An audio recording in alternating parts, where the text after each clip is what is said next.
Good evening. Call this council meeting to order of the Lawndale City Council, along with the Lawndale Public Financing Authority. Let's hear from the city clerk. All right, Mayor Pro Tem Cuevas, Present. Councilmember Suarez, Here. Councilmember Kearney, Here. Councilmember Hoffman Gorman, Here. Mayor Poland Miles. Here. All members are present. Thank you. I'm going to ask Councilwoman Bernadette Suarez to lead us in the Pledge of Allegiance, followed by a word of inspiration by our city clerk, Erica Orbison. The gentlemen can remove their hats. Right hand over your heart. Ready, begin. I pledge allegiance to the flag of the United States of America and to the republic for which it stands, one nation, under God, indivisible, with liberty and justice for all. Madam City Clerk. Please remain standing. All right. Let us just pray tonight. Lord, we come before you to do your work in the city. Please give us the fortitude to see things through. Give this council the wisdom to make good decisions, your decisions, and I ask your blessing on everyone here tonight and everyone watching. Please look over our city and the people who live here. Amen. In Jesus' name, amen. Amen. Good job. Thank you, Madam City Clerk.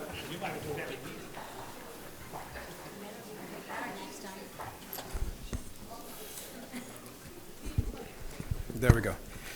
Okay, our first item on our calendar today, our agenda, is a recognition for one of our own. It's going to be recognized tonight. Raylette Felton. Where is it? Okay, right there. Wave your hands. All right.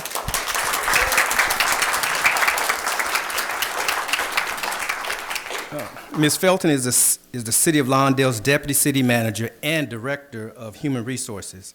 In April 2023, the Lawndale City Manager, Sean Moore, nominated Raylette Felton as a candidate for the CJPIA Capstone Award for Risk Management.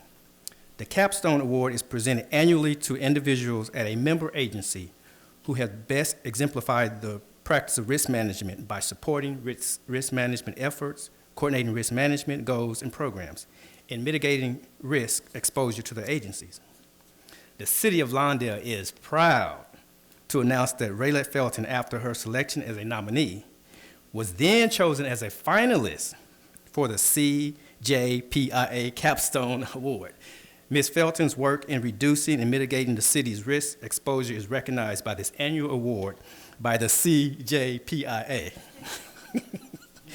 Therefore, on behalf of the City of Lawndale, we are pleased to present the certificate of commendation to Ms. Felton, recognizing her as an outstanding work among her colleagues in the field of risk management and being selected as a finalist for the CJPIA Capstone Award. Congratulations on a job well done on behalf of the City of Lawndale. We want to present you with a certificate of appreciation and accommodation. All right, everybody.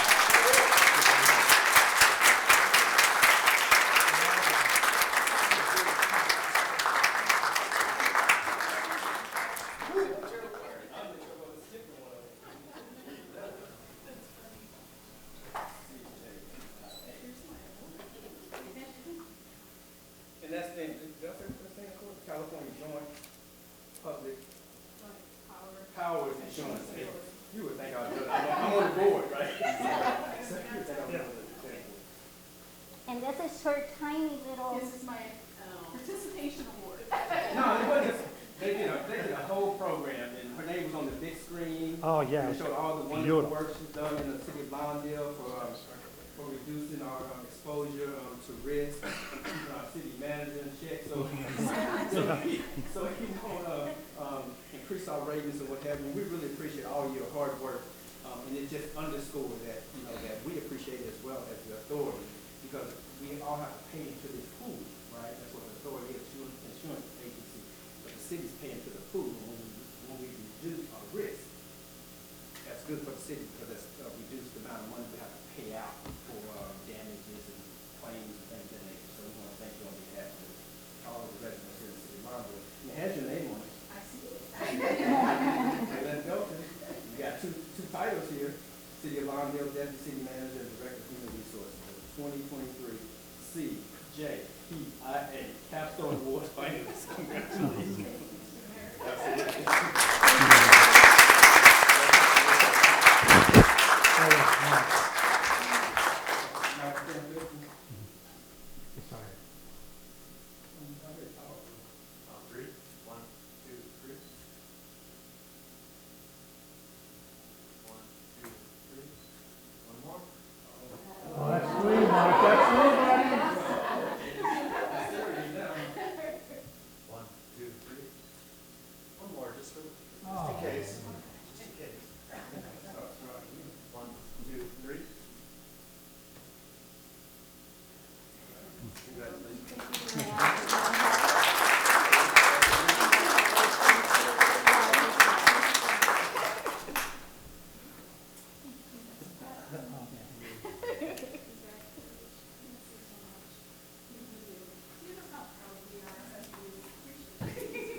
Mr. Mayor, if I could say just a couple of words. Yes, ma'am. I just wanted to thank all of you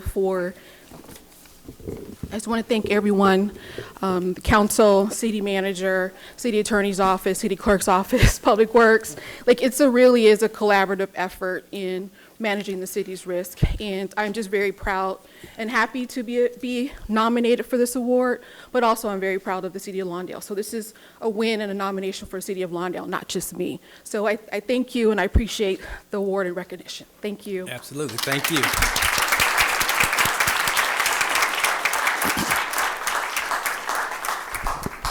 Okay, let's hear from our sheriff's department. Let's have our public safety report. Let's hear from our sergeant, Sergeant Smith. Good evening, Mr. Mayor, City Council. I'm here to present the public safety report for August 21st through September 18th.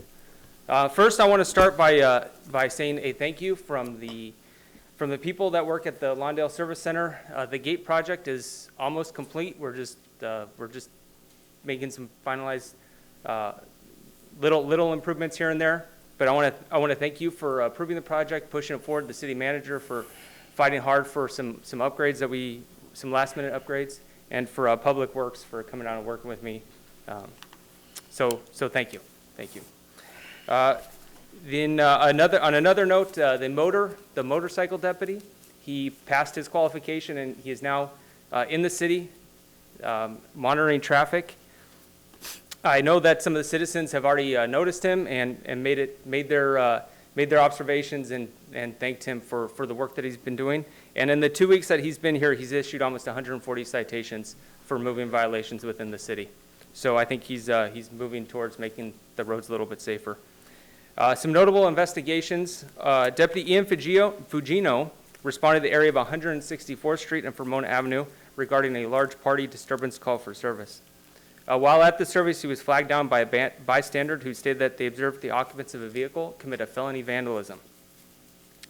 During the traffic stop, more deputies arrived, and in plain view, they observed a firearm in the back seat of the car. During a further search of the vehicle, they discovered another firearm, and they determined the two guns were ghost guns, meaning that they were self-assembled and did not have a serial number. All four occupants of the vehicle were arrested. Deputy Henry Lopez, on routine patrol near Artesia and Greville Avenue in the city of Lawndale, he observed a vehicle commit a traffic violation. He stopped that vehicle and learned the driver was on probation. During a probation compliance search, Deputy Lopez found a firearm underneath the driver's seat of the vehicle, and he learned that the driver was a prohibited person and not allowed to possess a firearm. That person was arrested, and that person was not a resident of Lawndale. Then the last one, Deputy Ian Fugino conducted a traffic enforcement stop for a vehicle code violation near the intersection of Prairie Avenue and Rosecrans. During the stop, Deputy Fugino observed narcotics in plain view. During a search of the vehicle, he found several live rounds of ammunition and a shotgun. The driver was arrested and transported to South LA Station for booking, and that person was a resident of Lawndale. And that concludes my report tonight, and I'd be happy to entertain any questions that you may have. All right. Are there any questions? Any questions? Yes, ma'am. I would like to say to both you and to the Lieutenant Salgado standing over here on the wall, a big thank you. Today I received from another neighbor the same nice report regarding our motor officer already riding for blowing stop signs. So I appreciate that number of 140.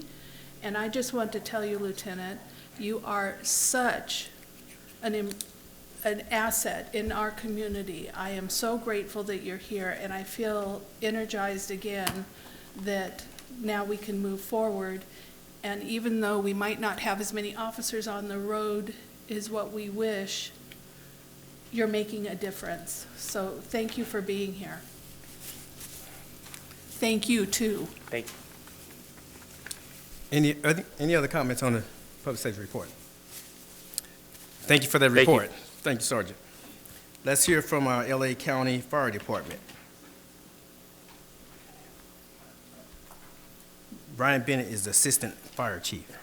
Actually, I'm Martin Maher. I'm Oh, you're Mark. You changed your Battalion name on Chief.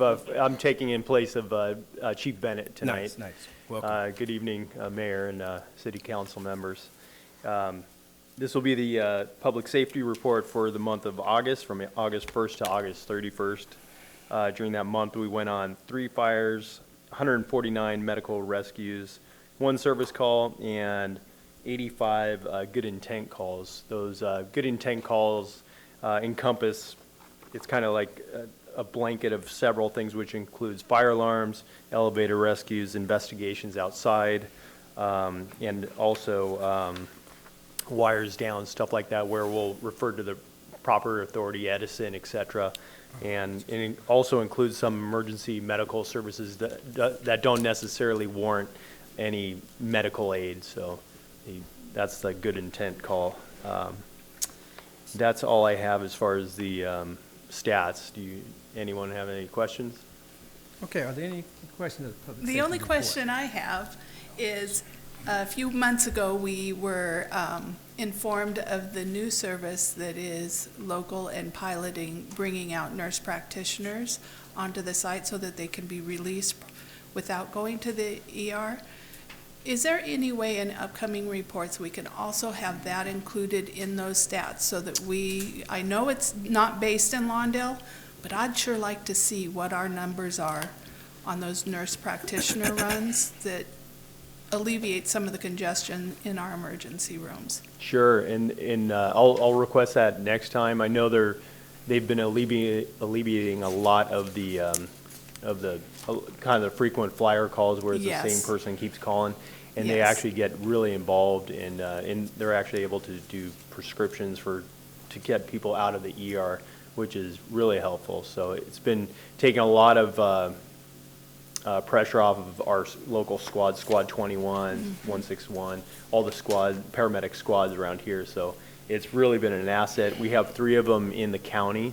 This is AP20 is the one that services this area, but there's also one up in the desert and then one on the east side. So it's really been a helpful tool. I'm excited for the Lawndale residents to have possibly that service available, because our emergency rooms, as you're well aware, are impacted.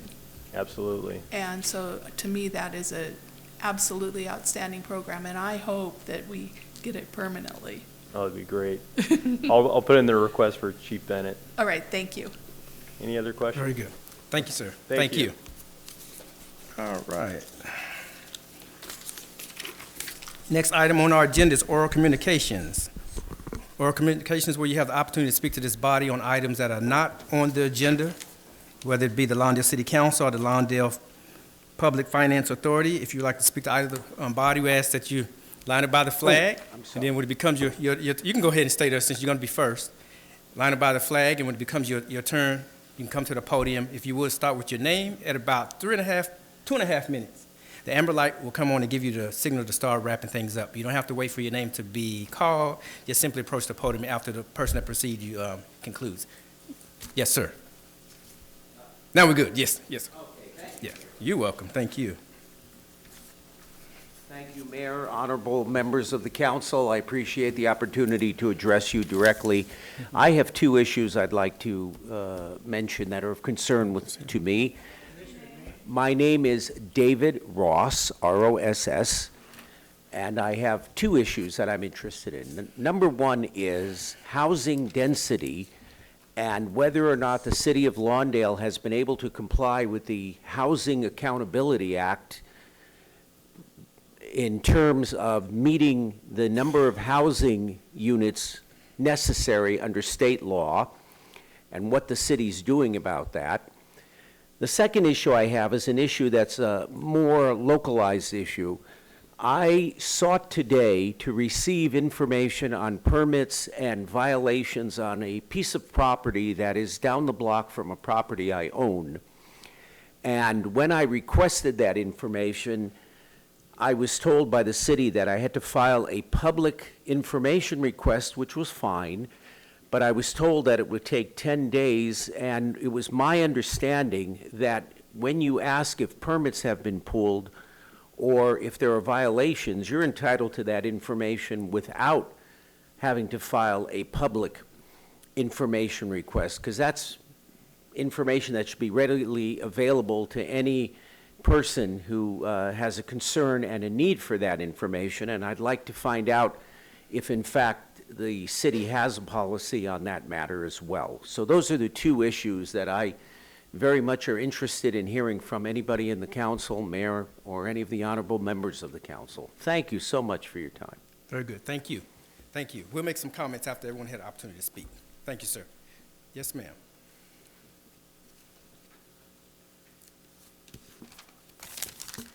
Good evening. My name is Michelle Pino. I'm the library manager at Lawndale Library. Thank you for having me here this evening. I am very excited to announce that Lawndale Library now has a security guard. And I do want to address the community with this because I've been getting a lot of questions. Did something happen? And no, nothing's happened. Thank God right now, nothing has happened. It's just extra security. All county libraries are getting security guards inside their branches. And this is going to be through all throughout the county.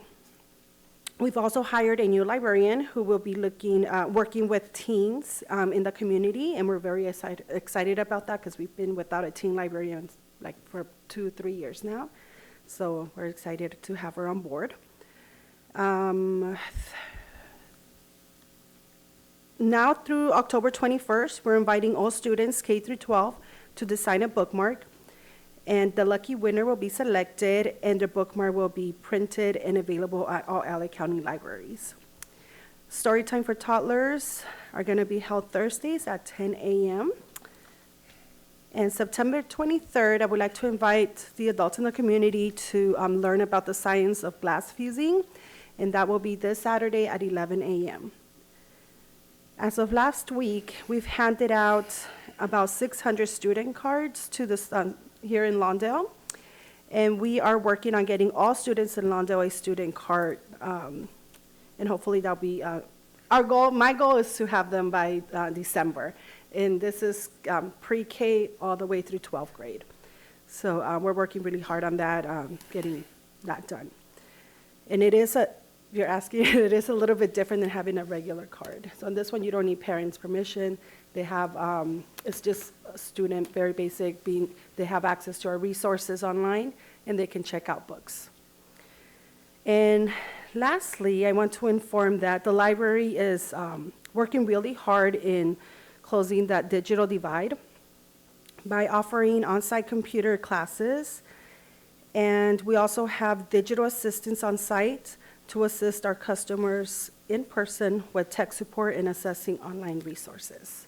So this is every day right now we've been having a digital assistant, and it's been working out wonderful. A lot of people have been getting the help that they need, any questions that they have regarding computers or just anything, even with their smartphones, they're able to help them with that. All right, thank you. Thank you. Yes, ma'am. Hi, Dina, resident of Lawndale. I have a few things I wanted to say. Good evening, Mayor and City Council members. I realize cleanup week is going on right now. A reminder to all residents, when putting out old refrigerators curbside, please remove the doors on them. I saw 2 on the same block about a month ago. Neither one of them had their doors removed. This is a safety concern. I also wanted to mention that my neighbors and I have been dealing with a few coyotes sightings in our cul-de-sac. We've been able to scare them off, but so far we've noticed that they are jumping up on the block walls, walking the fence lines, and we butt up to Fermona Avenue and 149th. And if you look over on the other side of people's backyards, they have little ones. There's play sets and little playgrounds in there. And these coyotes are like before the sun sets, you know, and of course in the middle of the night. I'm up very early. I've chased them down the block. So the thing is, like, since this is cleanup week, please check your backyards for dens. If you have overgrown trees and bushes, now is the time to clean them out. I lost my cat to a coyote a year ago. No one wants to find their pet that way. I did stop and talk to Animal Control, and he said that there's nothing the city can do. But I thought we were supposed to report our sightings on the coyotes and kind of give them their locations more where they're really hanging out quite a bit. I also got to attend the special meeting. I found out about it on the homeless last Tuesday night. Lawndale does seem to have a good response and rapport with a few we have in the city. Residents should know that encampments are cleared out by Caltrans and CHP, but sometimes I believe Lawndale does go out and assist. Good job and keep up the good work. That was very informative. And then I also heard that Lawndale was getting an art gallery that's moving from El Segundo to here. And I think it's going to have activities for youth and art projects. Just wondering if Lawndale would be interested in the utility box program that we have that they have in Redondo Beach, City of Redondo and its Public Art Commission. The goal of the utility box art program is to contribute to vitality and attractiveness of the city's streetscape and bring art to unexpected places. I was advised that they do this in Harbor City also. I've seen them, and they look nice. It gives a whole different look. I think that's something the city should look into. And really quick, I still would like to see the city to look into getting the vigilant camera system, the license plate readers. This is for a public safety issue. If you do the research on these cameras, they help law enforcement with stolen vehicles, wanted person, and armed and dangerous suspects. All of our surrounding cities seem to have them but us. You can either lease these cameras or buy them, I believe. This also might qualify for the ARPA funds or grants that I'm sure you guys can look into. I'm asking the city council to please do the research on this so we can join the other cities with the helpful technology. I saw this on the internet. License plate reader helps Virginia police capture a Wisconsin prisoner, and Chief Don Hayes said this is a great example of how the newest technology tools are continuing to help the community for public safety. All right. Also, I would like to quickly say Thank you. I hope they helped the Palmdale thing also. Thank you so much. Yes, yes, sir.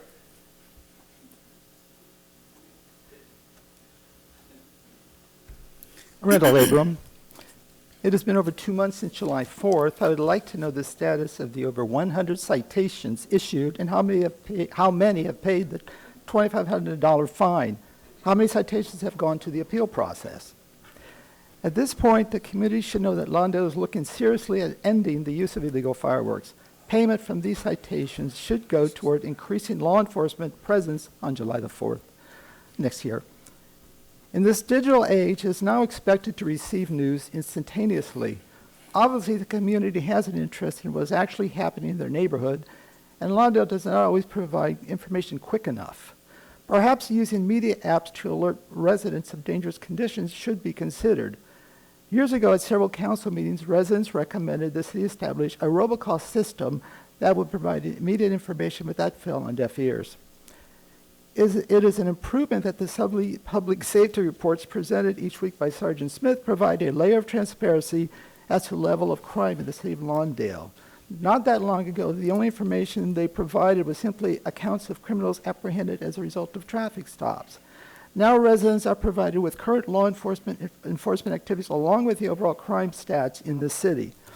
This allows residents to have a better idea as to safety issues in their neighborhood, supplementing social media apps. Redondo Beach provides an example of a further step towards transparency that can be taken. Redondo's website offers weekly crime recaps listing Part 7, Part 1 crimes. Redondo residents can have these weekly reports emailed to them along with other crime alerts. The City of Hawthorne has a community crime map that indicates types and locations of crimes on their website. The City of Lomita, which is also serviced by Los Angeles County Sheriffs, posts weekly crime summaries on their website. This report lists the crimes committed in Lomita and the location. These are only 3 examples of how cities provide information immediately on crime. The city has contracted with an outside company for an armed security guard to patrol different facilities. Have positive impacts resulted from this program that would benefit an expansion? Has the armed guard been responsive to the city's service request? Thank you. Thank you. Yes, sir.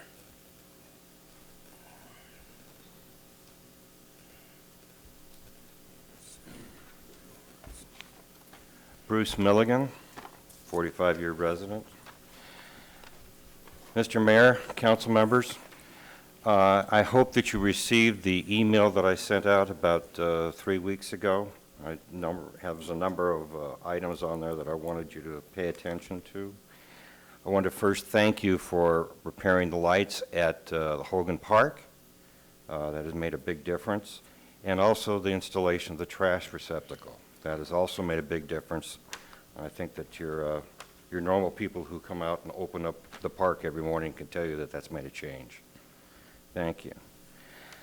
On our corner, Osage and 167th, the whole block of 167th down to Prairie, we have quite a bit of parking problems because there's so many vehicles on that block. And the overrun of vehicles is always parked in the parking lot at night for Hogan Park.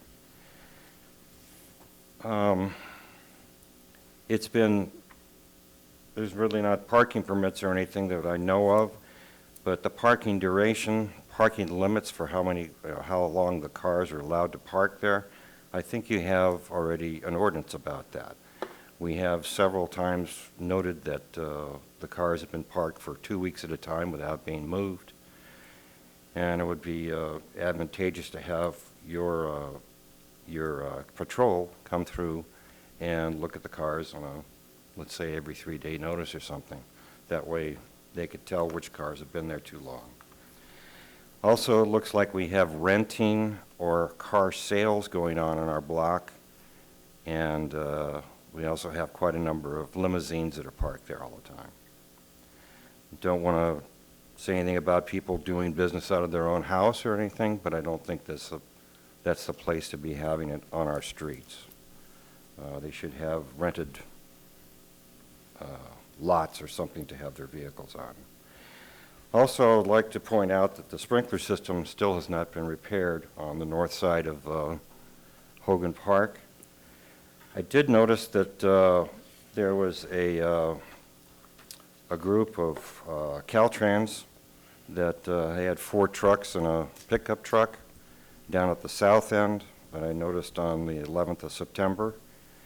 After going down to see what they were up to, I noticed that they had cut back some vegetation next to the drainage ditch over there. And they had raked out part of what was inside the storm drain, but they don't pay any attention to clearing out underneath the sidewalk. And those, particularly on the south end, you have the plates that can be lifted up so they can clean out the debris. So it's something to be looked at. We also are not getting any kind of work done on the north side. Plus, when they're back there clipping trees and stuff, you would think that they would be able to wrap it up for me. You would think that they'd be able to pick up the trash and everything that's deposited over there. There's no sign of that happening. Is there some way to have a representative from the city be there when you're having the state out there doing their work? Thank you. Okay, thank you. Yes, ma'am.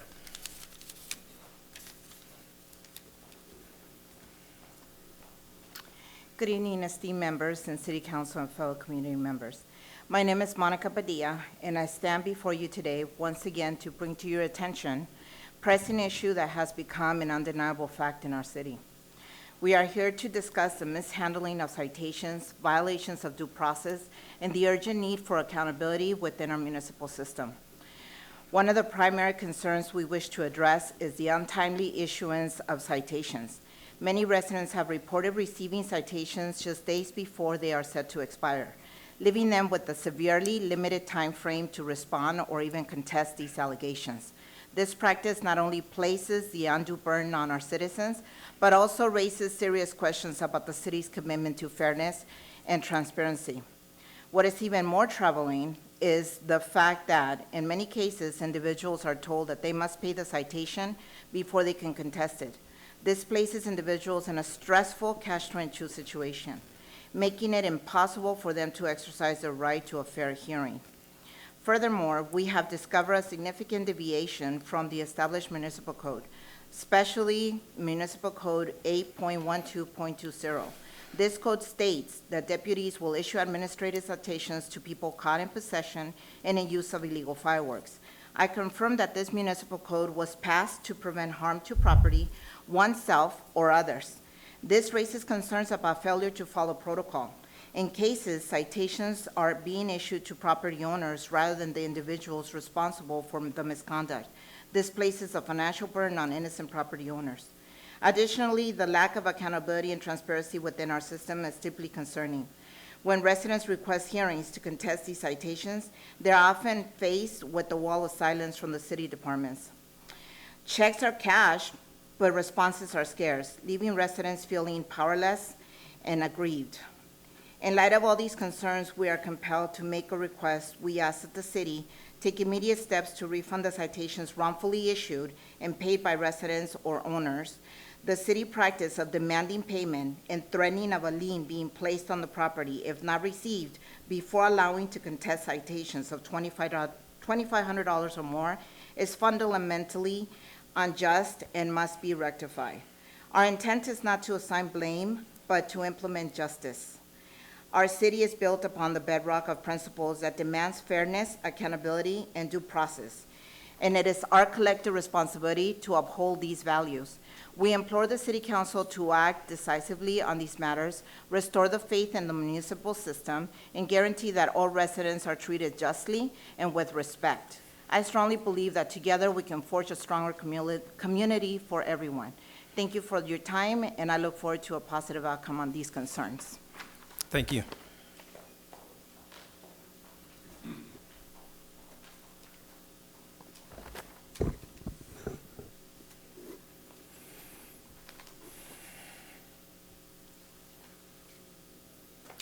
Good evening. I am Ray Haller of Southwest Lawndale. Honorable Mayor, City Council, City Manager, City Attorney, and staff. I'm here to talk about the Green Line extension again. The project has a list of objectives, and the only reference to cost in those objectives is, quote, to provide a cost-effective project. And Metro has previously defined cost-effectiveness as cost per rider. Note that lowest cost option is not a project goal. So my summary tonight will be Hawthorne Boulevard option is more cost-effective than hybrid row and new designation by about 16%. Hence, for this and many other reasons, Hawthorne Boulevard options should be selected as the Green Line extension locally preferred alternative. First, ridership. The metric which Metro uses in their ridership reporting is boarding, sometimes referred to as project trips. In this case, that includes all riders who will use the two new stations in Redondo Beach and Torrance. In an attachment to the DEIR, Hawthorne Boulevard project trips or boardings are forecast to be 35% higher than for the row. 35% higher for Hawthorne Boulevard than for the row. Okay, now cost. Now Metro would not give me details on their cost despite repeated requests. So I have to scratch and dig and find another information, and fortunately there is some. And previously I showed you tables of construction costs from inside the DEIR, which showed the Hawthorne Boulevard to cost 14% more than the row. But Metro judged row as defective due to significant and unavoidable noise impact and emergency response delays. And their fix would be to trench under 170th and 182nd Streets, and that is what hybrid row is. And they made an estimate for that, and they increased their estimate over row by 14%. So that means that the physical construction costs between hybrid row and Hawthorne Boulevard are the same. So now, to explore total project costs, what I did was I started to construct a list of what the add-ons are. How much more than hybrid row should the Hawthorne Boulevard cost? So this is their schedule, and I use the items from their schedule. And so CEQA would be the same. Doesn't matter for which project. Physical construction, I just said, is the cost. So you're left with design, which I'm assuming for the moment is about the same. Then you've got this Caltrans section down here. Now they've got 2 years for that. How much did that cost? Take the same EIR Green Time team and run that for another 2 years, and then double it for a companion team for Caltrans, and that's $160 million. That's what this number is. Now when you need to add inflation, that's like $140 million. And when you add that up to the hybrid, you get $2.54 billion, which is 14% higher than for hybrid row. So for 14% more cost, you get 35% more ridership. That means cost per rider is lower for Hawthorne Boulevard. It's more responsive to the project objectives because the cost per rider is lower, and that is the cost effectiveness parameter. So it's Hawthorne Boulevard is more responsive. And thank you. I think I'm out of time. Thank you.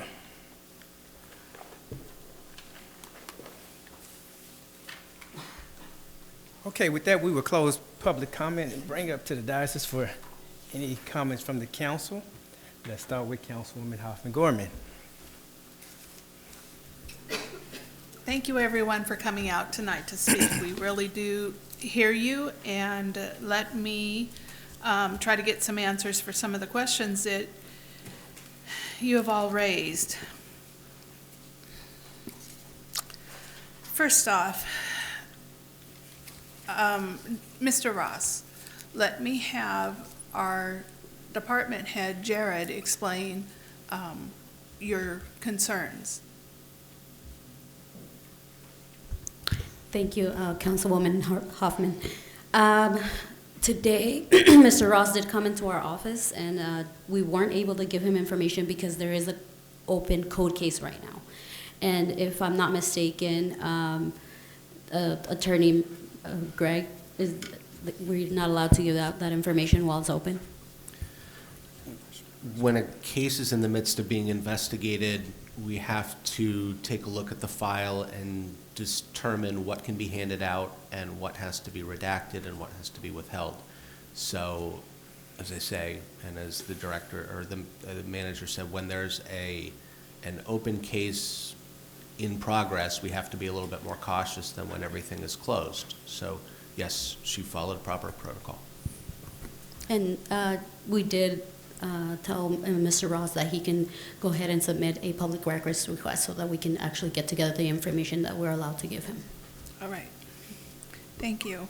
Thank you. Michelle, where are you? There you are.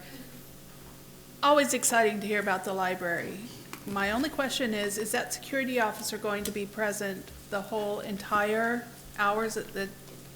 That's incredible. That's a really big undertaking for the county. Thank you. And the new person, I'm excited about it. Yeah. When we see all the young people here out, I would love for them to go in and be able to use instead of congregating out here in the parkway. So thank you. Dina, I'm with you. Refrigerator doors scare me. And I see it too, and I turn in a lot of refrigerators with door problems. The coyotes, just last night, one of my friends who lives here in the city was commenting that she had lost 2 of her animals due to coyotes. That breaks my heart. Michael, do you have any information that you can add to what Dina said about coyotes?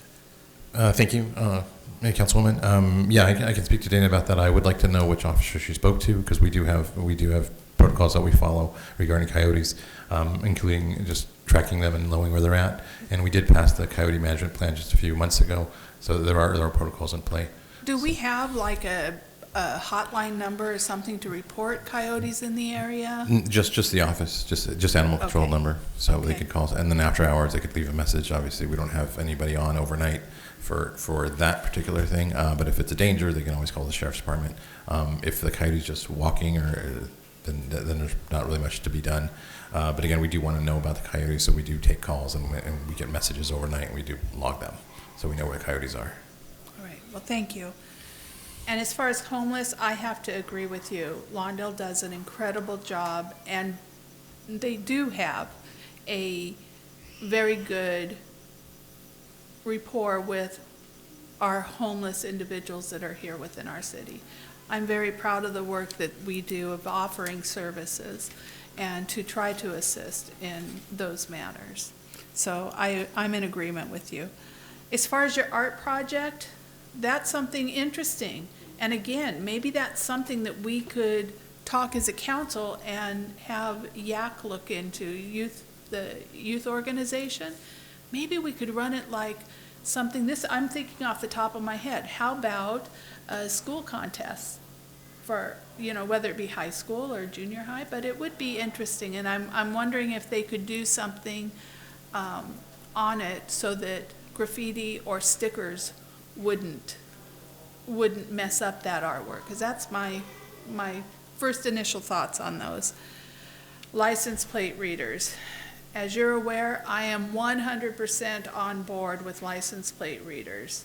okay? And the reason why is I also believe not just on our major thoroughfares will it change things, but doggone it, I think it would change things in our residential areas, because if I had to come in through Lawndale to get there, to do whatever negative stuff I was doing, I sure wouldn't want to be caught on camera, so I think it would alleviate some of that. So I'm with you on that. License plate readers are the answer, I think, within our city. Randall, I'm going to ask Sean or Michael to talk about where we are, or if there's any information that we can give in regards to the citations. Thank you, Mayor, Council. Right now, we're still working out the appeals process. Michael's working this next week. He'll be hearing the first set of appeals with the deputies, and then for the civilian staff, that'll be the following couple of weeks. So we are working on those appeals. I think we got over 45 plus appeals that the third-party administrative judge will be hearing in the short time. So right now, we'll bring a report back to the council after those are finalized, and for the council to entertain file. All right, and also on top of that, Randall also asked regarding our security officer. Is there any information we can relay to the public on how that position is working out? Well, we can bring something to the council as an update for the entire council. I did provide information to you last week in your number of emails. They've been doing a great job. They're going around the city. They're catching homeless and all the nicks and crannies throughout the city. They're also doing vendor enforcement for us. They're also addressing other issues that they see around town. They're notifying us about graffiti areas that are getting hit up, or they're working closely with the sheriffs. Sergeant Smith will tell you they've been coordinating with not directly, but when they get calls in, they go follow up with the security firm, and when they find things out there in the city that need addressing by the sheriff's, law enforcement related. Is there any type of reporting back and forth between the sheriff's department and that security officer so that there's communication with them, like on a shift, each shift, or is it once a week, or is it as needed?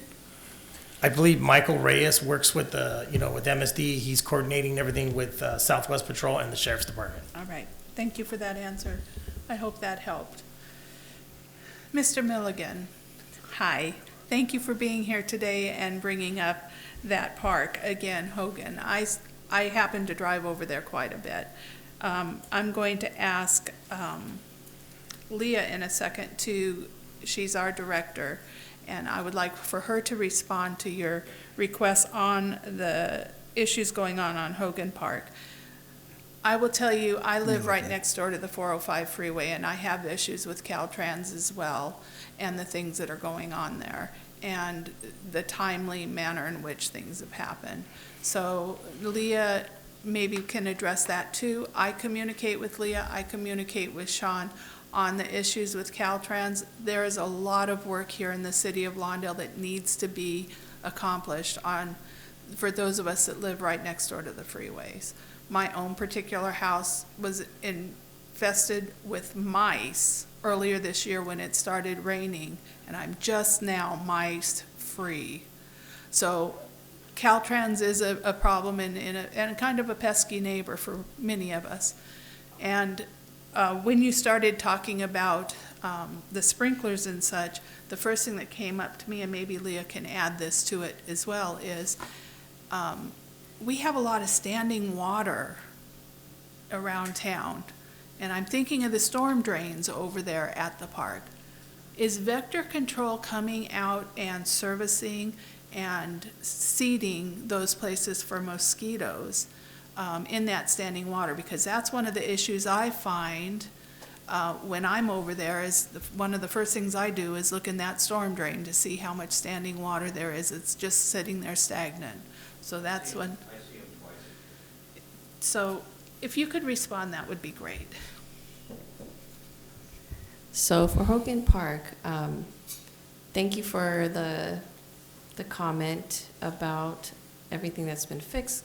And I want to thank the guys out here. They're the ones to take the credit for going out there and fixing the landscaping, the irrigation.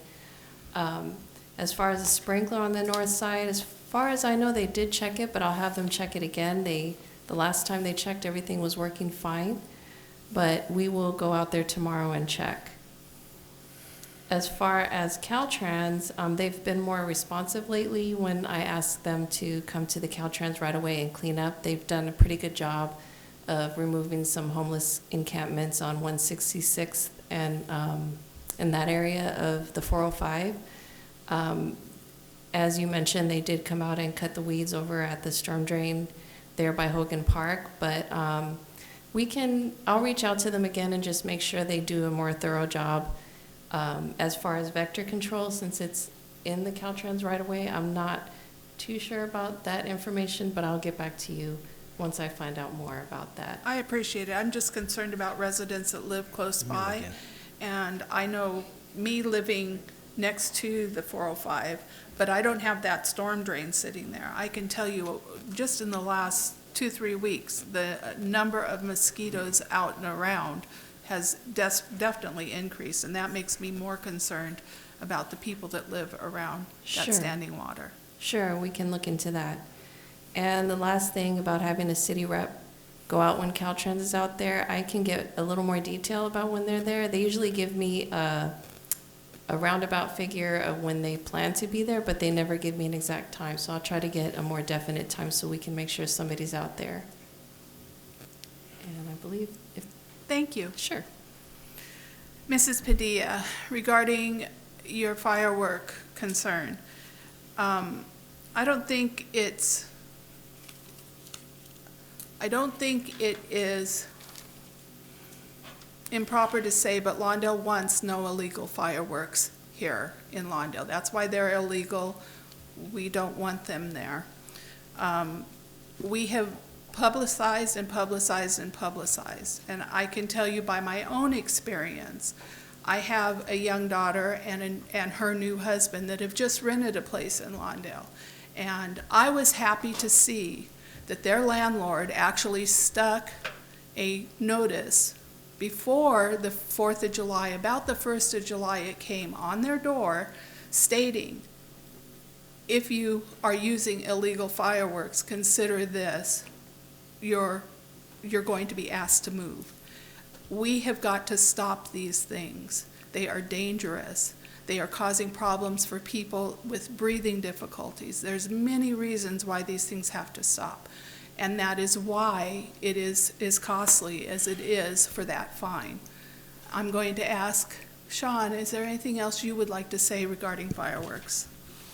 No, Mr. Mayor, Council, I can't, this is a legal process, so we really can't comment any further other than just the general information that we put out, public information, let folks, they fired up, if they went and used illegal fireworks, if they were cited, there's a process. Mr. Reyes has talked to many of the appellants, and they're going through that process. And like I've talked to many of them, I've told them, hey, you may win, we may not always win on these citations. People have understood. And this has been the process that's been established for quite a few years. They pay the fine first, and the appeal, and that's their appeal cost, and then it gets refunded to them should they win. Thank you. And Mr. Holler, unfortunately, I cannot respond personally, but I'm hoping that one of my other colleagues or maybe the city manager can talk about Caltrans. I will tell you this, I will be attending the Metro meeting that is a receive and file meeting on Wednesday. But somebody else might be able to address what you had to say. I think that's all I have tonight. Thank you. Let's hear from Councilmember Pat Kearney. Thank you. I want to thank everybody that spoke tonight, the 4 young ladies and the 3 young ladies and 4 young men. David Ross asked about the arena numbers. Who can handle that, Sean or Chair? Yeah, Mr. Mayor and Council, so what Mr. Ross asked about was, are we going to meet our housing requirements? We're one of the first cities in the South Bay to have our housing element adopted. Luckily, we didn't get hit with the builder's remedy, as our Deputy City, Greg Murphy, will attest to. He's dealing with in other cities and jurisdictions, so we're fortunate for that. And we have so many years period to comply with those RENA numbers. I think it's like 2,950 plus units that we got to try to address in our next housing element. We are working on that. One thing I will point out that maybe Mr. Ross may not know is Lawndale is unique than most other cities. We allow 2 units on 5,000 square foot lots. We allow 3 units on an extra 3,000 square feet. So 8,000 square foot, you can put 3 single-family units on Lawndale properties. We're one of the most top densely populated cities in Los Angeles, if not the state. We're at 17,100 people per square mile, something like that roughly. So we are on top of our housing element. SB 9, SB 10 did not impact us because we already allowed 2 units on every lot almost. So we have been compliant and we still continue to work forward. Jared and her staff are working forward to processing applications. Thank you. And Bruce, the parking and the car sales, maybe you get in touch with Mike and line something up with Mike and see if we can take care of the car rentals and the parking? Correct. I'm aware of the problem that's on that street, and we already have cases on both the illegal car dealership and the light limousine. And I can give some updates after the meeting. And then, I don't know, it's Caltrans or us about the runoff, the drain, have that cleaned out? So I've already talked to Public Works about the runoff issues and the standing water and the contact vector control. Okay. I'm sorry, we can't take comments up. I'm sorry about that, thank you. And then maybe somebody can respond, maybe if we can, to Caltrans, to the C line that Ray brought up? Yes, thank you. I was going to mention this at the city manager's comments, but I'll bring it up now. So just for everybody's information, there's a meeting coming. Of course, just want everybody to know, the residents and the council, Metro's been a little squirrely on the dates. As the council's seen back and forth, residents have been reaching out. But so far, this is what we have.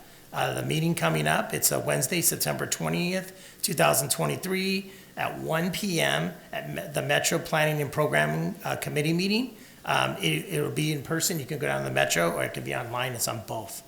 There's a second meeting on the second day, on Thursday, September 21st, at 11 a.m., and it's the Metro Executive Management Committee meeting. It's a project update. It's a receive and file. No committee action will be taken. That's what they say. And then Thursday, this is back and forth with the residents that have been reaching out to myself and the council. There's a meeting on September 28th, a Metro Board meeting. It's at the Metro, it's at the C, it's regarding the C, nothing on the C line is expected to be on this meeting agenda per Metro. Now, of course, some of our residents have gotten different information on that. And then on Thursday, October 26, 2023, at 10 a.m., Metro has tentatively scheduled an item for the Metro C line. That's it. So if you're not confused before, you're confused now. Okay. And with that, I'll pass it on, Robert. A lot of would-be dates. Yeah. Let's hear from Councilwoman Bernadette Suarez. So I just want to thank everybody that came out tonight. Thank you for all those comments. I think my colleagues covered it pretty well. I did want to make note, thank you, Dina, for bringing up Cleanup Week. For me, that's big. I know for a lot of people, you can put your furniture out, so just want to remind people on the day, this week, the day that your trash comes, you can put out your furniture. Please do it this week, not any other week. Otherwise, we have a messy city. And then the one thing I did want to ask staff was with regards to the citations, because it was brought up, and in terms of the process, how much notification, can you remind us how much notification these residents get before they're able to file their appeal and whatnot? I'll turn it to Mr. Reyes. He worked directly on that, getting those notices out. Yeah, so thank you, Councilwoman, for that question. Regarding the appeals, you have 20 days to appeal it. This is not just for the fireworks, this is for any citations, administrative citations, as well as parking citations. We are very flexible, though, if we understand that certain tickets went to tenants, and some other cases they went to property owners, so we were giving extensions extensively. However, now it's been 2 months since the holiday, 10 weeks, so now we felt that they've had plenty of time to get extensions. So at this point, we're shut off all the appeals because we do have to pay for them. The appeals will be spread out over the next few months. We have the first round starting on Monday. The next round won't begin until October because we have to pay for those costs. But in terms of the time, everyone, for any citation they receive in the city, will get 20 days to appeal that. But if something comes up within the 20 days, as long as we know about it, or if there's extenuating circumstances, we can certainly amend that. And we have done so with the fireworks citations. And I still would like, I know the last meeting we mentioned, we kind of want to see how that whole process is working, and so if we can get an update just to make sure it's as smooth as it can be. And then I did want to lastly thank Mr. Ray Holler. I want to thank you for always showing up to the South Bay City's Council of Government meetings and any meetings that have to do with the Sea Line, and it brought up you're always being there to give comments. I do want to thanks for always having Lawndale's, for supporting our city and looking out for its best interests. And with that, I'll pass it along. Thank you. Madam Mayor Pro Tem Corliss. Thank you, everybody. My colleagues asked most of the questions. I just have a question about the citations. We're giving them 20 days, but are these being mailed out? And if so, it could take up to 2 weeks for us to get the mail. So how do we track that? That's correct. So we are aware when the citations get sent out. To Ms. Padilla's question from earlier, she and I we've talked on 2 different occasions now. We had healthy conversations. For that reason, we do give extensions because for this particular detail, we had city staff writing citations, and we also had the sheriff's deputies writing citations. So we had to go over all the citations, make sure there were no duplicates. So there were a couple. The sheriffs were citywide. One of the city teams was only on the east side of town. One of the other city teams was only on the west side of town, but sheriffs were citywide. So there were a number of citations that were written by sheriffs that were also written by city staff. So those we eliminated because we're not going to give them 2 citations, but we did record them. But because of that reason, because they're also mailed out and we had to determine whether it's going to the tenant or the homeowner, that did take longer to get them out than usual. But again, everything was given out in a timely manner, and extensions were given up to, I want to say, 7 or 8 weeks after the holiday. So it's only just recently that we actually stopped doing them. So after 4 weeks, everybody had gotten the sites. The sites were all out within the first 10 days of the holiday. So everybody would, even if it took a long time in the mail, we still gave an additional 5 weeks to do the appeals. So and we only recently just ended that because it now has been 10 weeks. And that is, like I said, that is unique to the fireworks citations. Parking citations go on the car or on the windshield unless the driver drives away, and then we just mail it. And same thing with admin sites; those are actually mailed unless the person's there, and we can give it to them directly, like a vendor or someone like that. But if it's a homeowner, we'll mail it out. But again, we know when the citation gets entered into the processing center, so we can give it accordingly to that date. So if it's 20 days from that date, if they say I just got it, we're like, okay, we can see that it just gets sent out on this date, so that's fine. We can extend it, and we are very flexible with those dates. Are we able to extend those days instead of saying 20 days, you have 30 days? Because sometimes I don't get mail for a couple of days. I can look into that. We do all our processing through a third party, so we would have to do some changes and there would be some costs because the tickets are already printed. So we'd have to basically just correct every ticket we have now. But we could look into making it longer than 20 days. We could make it as long as I imagine we want to. But we also want to get these things processed too. Yeah, so I could certainly look into how Mayor, Council, just want to add, the process you guys chose a few years ago, before I came on, was the process used for the ticket. That's the same company. So they have that 20-day, but certainly we can look at that and look at those costs, but that was the process that was chosen to move forward, and it's 20 days. But we can certainly look on for the fireworks, and look at what those administrative costs, bring them forward for council's reconsideration, if you so choose. Okay, thank you. The other thing is, I would like to see maybe within a couple months, information on how much a robocall will cost. Also, putting an app out there to inform our citizens of whatever's going on in the area. I know Citizens is one of the apps, but not everybody has that. Something that we could offer our residents in Lawndale. There's a company called GoGov, which is an app, and you could send notifications, you could put your crime information on there, and I could forward that information to you so it could be looked into. And Ray, thank you again for that presentation. I would like to see the end of your presentation, hopefully at the next meeting, because I know you have more to show us as far as the cost. But thank you for putting that together. And I do miss Dr. Osborne presentation, so please tell her thank you for doing that. That would be all for me.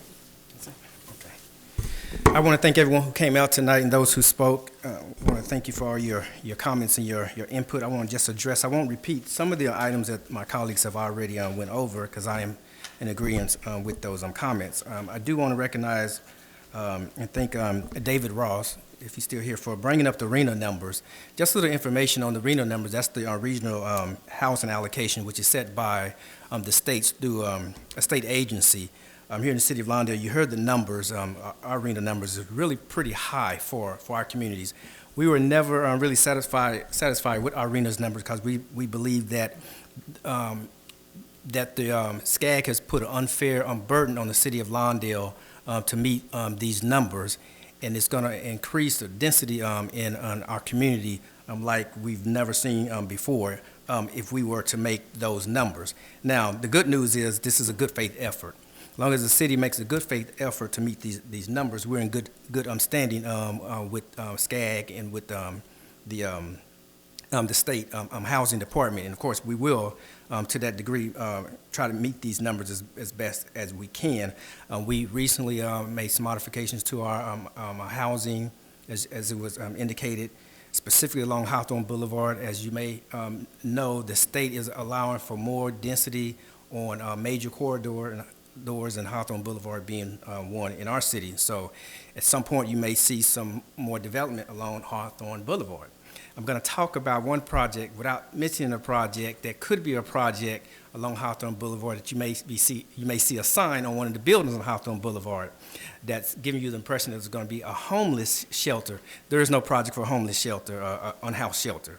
So if you go down Hawthorne Boulevard and you see a sign on a building that says something about tell the council, the mayor and the council, whatever, that you support it, there is no project for a homeless shelter. I say that because that's part of the housing project, right? There's a lot of locations that would be housing projects in the city, and although the state has allowed us or made us do more density, if I should say, there is still parameters, right? And sometimes you have folks that want to build more than what the state or the local zoning allows or what have you. And that's a problem because you have more congestion, you have more higher density, you have more strain on your infrastructure. All these things you have to consider when you building housing. And you want to provide enough housing, but not so many houses to where now you have unintended consequences or what have you. So I do appreciate that we are going to meet our RENA numbers, do our part for as providing housing is concerned. So thank you for bringing up that information on the housing numbers. I'm sorry, we're not allowed to have comments after public comments, but I appreciate you though. And we can talk after if you like. Madam Librarian, thank you for always being here and giving us an update on what's going on at the library. And this should be a good addition, having the teen librarian. So we appreciate that new addition to your staff and bringing security guards to the whole county library system as well. Dana, I want to also thank you for the refrigerator doors. I have called in refrigerator doors. I just don't understand why people don't understand that you should take the refrigerator door out. I was just recently in another city that I just happened to work in. One refrigerator door was taken off. They had two. Same corner. I don't know if it's the same person, but I guess they got tired and didn't take the other one off. Whatever. So who knows? I mean, when you're talking about having, our children playing hide and seek, these are attractive nuisance. They could be a safety issue. So thank you for bringing that out. Not only our children, but our pets, or what have you. So thank you for bringing that out as well. And also the coyotes. I haven't seen a coyote in Lawndale. I saw one in Redondo Beach, but not in Lawndale.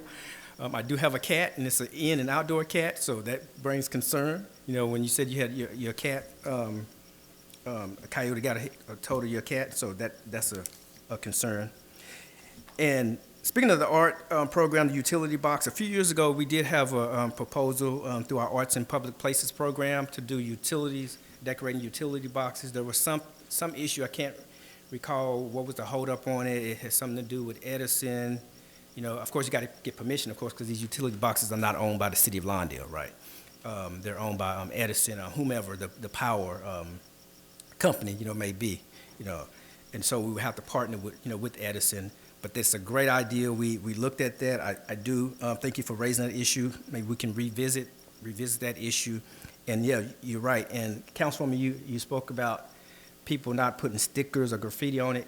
There's been reports that show that when you have a community project, and what we was looking at is having, this was when Councilman Osborne was on the council, having the children from the schools decorate the boxes or what have you. And these reports really show that once you decorate, even in more challenging neighborhoods, I should say, they don't get graffiti.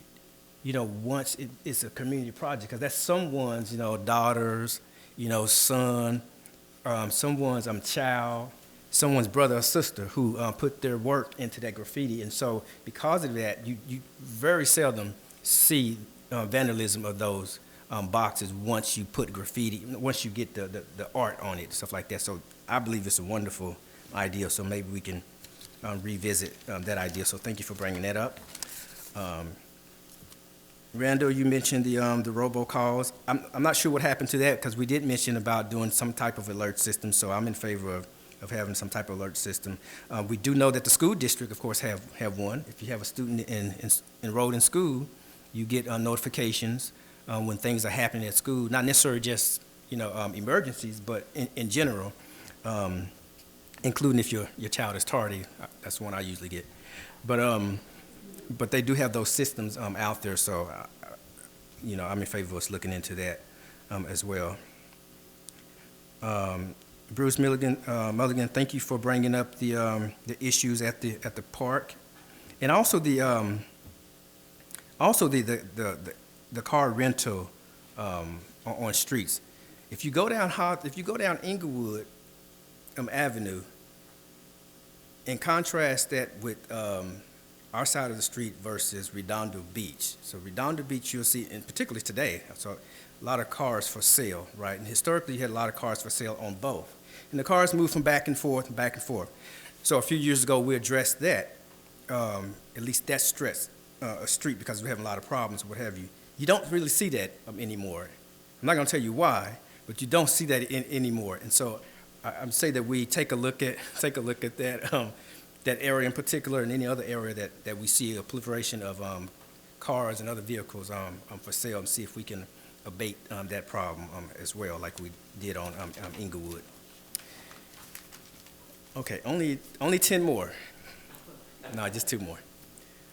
This issue with, thank you, Ms. Padilla, for bringing up this issue with the citations and due process. I think we got a little more clarity on the process, where the staff was given additional time because you may not receive the citation in a timely manner if it went to the property owner versus the tenant or what have you. So that may be a reason why it took a while to get the citation notice. And so we do have that policy in play to give extensions. But what I'm really concerned about is that, as I have been throughout this whole process, is the amount of bail. And so if you are a property owner and you have a tenant, it may not even be your tenant. It could just be someone that was, you know, on your property the day the citation was given, whether that was 4th of July or whenever it was. But if that person is receive a citation on your property, now the property owner who the ticket went to have to come up with $2,500, right? $2,500 bail. My concern is, and I understand the concept of the bail, is you pay the bail, which is equivalent to the citation. If you prevail, you get your money back. They don't say you're paying the ticket, but essentially you're paying the ticket. They just call it a bail for some reason. My concern is $2,500 is pretty steep. I'm not saying necessarily for the citation itself. That's not what I'm arguing, whether it should be $25,000 for the citation itself, should you be found, you know, liable. But for the bail is what you have to post before you're heard, right? Unless you have some type of exemption or what have you that precludes you from paying. I'm wondering, how is the bail amount set? I know just like with parking tickets, usually that's it's the same value as the parking ticket. But I'm wondering how the bail is set, and do a general law city such as Lawndale, do we have the authority to change the bail's amount? Or is that written in state law that it has to be equivalent to the citation? Mr. Mayor, and council, we can get back to you on that and look into that. Again, the bail amount is based on the fine, Yeah. and the company that was chosen was the same company we do with our tickets, so that's what they asked for the appeal process. Yeah. But we can definitely bring that back and get back to you. Right. Well, the company we chose, they're employing whatever bail is set. They don't set, the bail. So if the bail is set at equivalent to the ticket, of course, they expect you to pay that much for the bail. So my question is simply, can the city vary from that, or is that written in state law that the bail have to be equivalent to the citation? Or could it be reduced? Could it be a different amount? We'll look to be sure. Okay. But it's my understanding that the city can set an amount that the city deems appropriate if someone is doing a bail for an appeal hearing. So Okay. that when we bring it back, if we confirm that, then we would be seeking direction on whether the council wants to revisit that matter. And what I've heard tonight is, in particular, in the cases where a property owner is being ticketed for the activity that was taking place on their property, if you were to write, again, if we confirm this, you could write into your code that in those circumstances, the bail would be reduced, whereas in the circumstance of a ticket given to somebody for directly violating themselves, you might not want the bail reduced. But Okay. that's all something we can talk about when we bring it back, sir. Okay. Without any objection, they'll bring back a report on that. Thank you, Thank you Mr. City very much. Attorney. Thank you, Mr. City Manager. And lastly, I want to thank you also, again, Ray, for, did I ever tell you my brother's name was Ray? Oh, I did? Okay. Good. I want to make sure I'm in your good graces. No. Now, Ray, I want to thank you because all the hard work that you guys have put into this Sea Line project to make sure that the community is aware of the Sea Line project, and not simply that the project is being proposed by Metro, but the ramifications to our communities and the costs associated with it, the cost-benefit analysis of what have you that you, as well as Dr. Osborne, has been able to analyze and to share with the community. I really appreciate that. We're going to do our best to get the message out about the hearings, about the meetings there at Metro, and hopefully as many people as possible can join. If you can't join, of course, in person, because I know it's a trip to go downtown, and folks have to work, what have you, in the middle of the day. But if it's available by Zoom or whatever virtual program, I encourage folks to log on virtually if they are not able to make it in person. But I just want to thank you for your hard work and steadfastness on that position, and we'll continue to work on that issue to make sure that Lawndale is fully represented, make sure that Lawndale is not adversely affected to as much as the degree that we can control.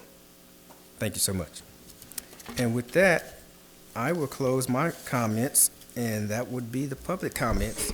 Remarks from the council. Okay, what time is it? All right, with that, we'll move our agenda.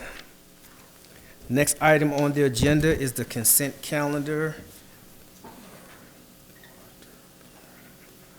There's 6 items on the consent calendar. What is the pleasure of this body concerning I'll make such? a Wait a motion. minute, there's more than 6, including the Lawndale Public Finance Authority, because we're taking them in one. So we're going 2 through 9? Yeah, And I'll second. yeah, 2 through 9. Yeah, but I'll have to stay in on number 4 because I wasn't here. But the rest I'm okay with. Okay. But you can make the most. You Yes. can make the motion to I did make the include motion. 4. Yeah. But you abstained from the motion that you made that's going to include motion 4. to include You could 4. do that. Yeah, You could do that. I thought so. I Okay, read it, so the motion's been made that we approve the consent calendar by Kearney, which include items 2 through 4, and seconded by Councilwoman Suarez, and it's noted that Council Member Pat Kearney will abstain from item 4. And Mayor Pro Tem. And I have to also. You going to abstain as well? And And Mayor Pro Tem Cuevas would also sustain from number 4. I'll make a motion for number 4. Well, the motion's been We already made. did, I just Well- said, Yeah. we just had to abstain for that one item. Oh, you have to Yeah. abstain. Yeah. Okay. Okay, so it's been Okay. made and seconded. Is there any discussion on the motion? Would the council please vote?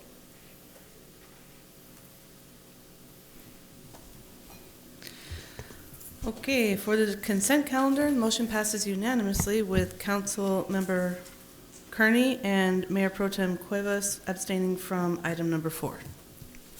Correct. Thank you. Yeah. Okay, the next item is on the administration item number 10, replacement of community center kitchen appliances. We're making some heavy decisions here. Oh, yeah. Been hearing about refrigerator doors, but now we're going to talk about refrigerators. But good evening, Mayor and City Council members. Nice to see everyone tonight. The Lawndale Community Center, which was renamed the Harold E. Coffin Community Center sometime afterwards, was open to the public on January 21st, 2012. So we're 4 months short of being operational for 12 years. In the kitchen, a beautiful kitchen, catering kitchen that was constructed, we had 4 refrigerator elements, 3 refrigerators and 1 side-by-side freezer. The normal lifespan for those, from what we've been told by manufacturers, is typically about 10 years. So recently we had failure of two elements in the community center kitchen. One was 1 refrigerator, and the other one was a side-by-side freezer, which failed within a week of each other. And it was compressor failure. And typically, when a compressor fails, you get no refrigeration, you get no heating elements. The freezers and refrigerators will continue to run and just waste electricity, but they're absolutely useless. So we brought in a qualified contractor to take a look at those, Carter Services, and give us an opinion on those. And both of them have failed compressors.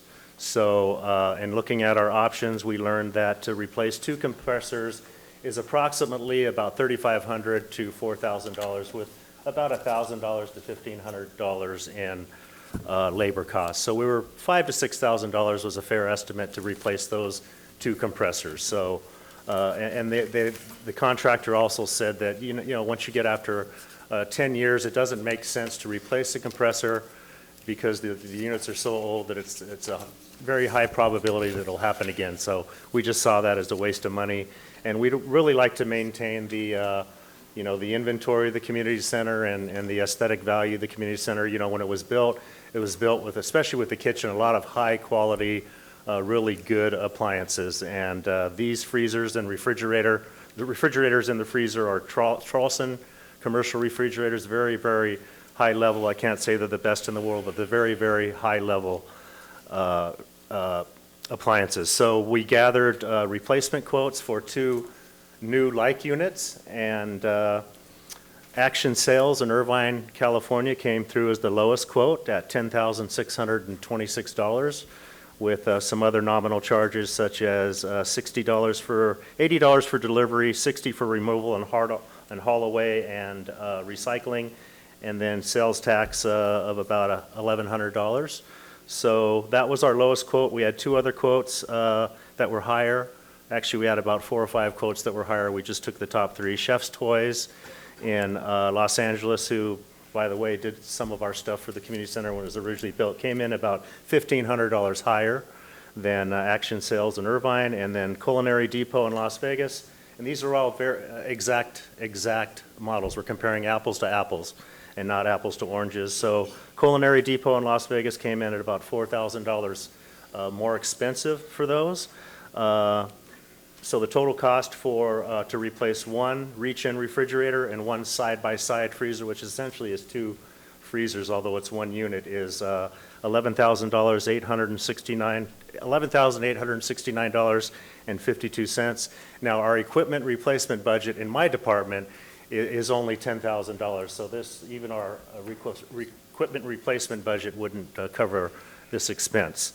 What we did to ensure that we didn't have any issues with back order or dwindling inventory is I just opened up a free account just to make sure that they would hold those units for 30 days. They only had 2 of each in stock, so we're guaranteed to have these if you folks vote positively. we can actually place the order tomorrow, and we should have them within 2 weeks, because they're not going to disappear on us. We have them on hold. So as I said, we don't have the money in the budget. The fiscal impact for this would be a cost of $11,869.52, and we thought that American Rescue Plan Act money would be available for this, more commonly known as ARPA funding. And so that's our recommendation to council. So city staff recommends that the city council approve the total cost of $11,869.52 to purchase one Tralson reach-in side-by-side freezer, model number G22010-32, and one Tralson reach-in refrigerator, model number G1010-032, using ARPA dollars. That concludes my report, and I'll be happy to answer any questions. Okay, thank you for that report. Are there any questions on staff report? Yes, ma'am. If there's no question, I would like to motion to approve. I'll second it.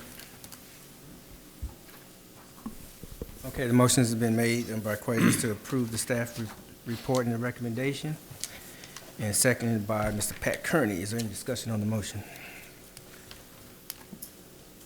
Okay. All right, will the council please vote?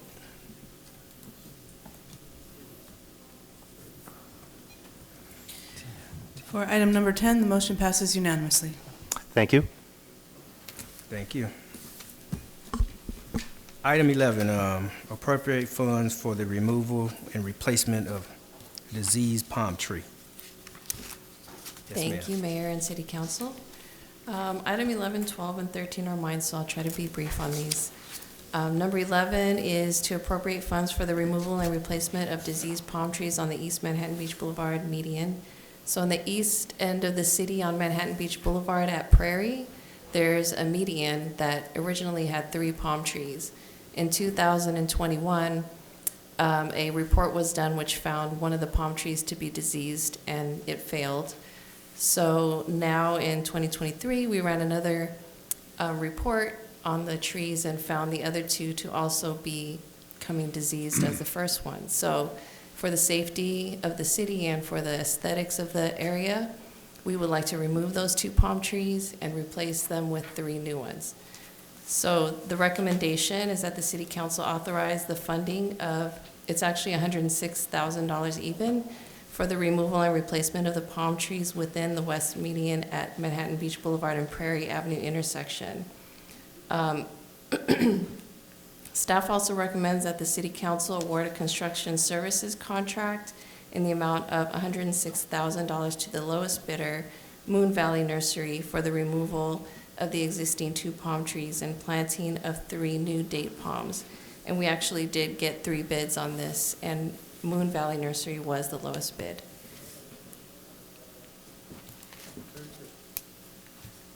Any discussion on the proposal? I do have a question. Yes, ma'am. Are any of these local vendors or nurseries? For one, yes.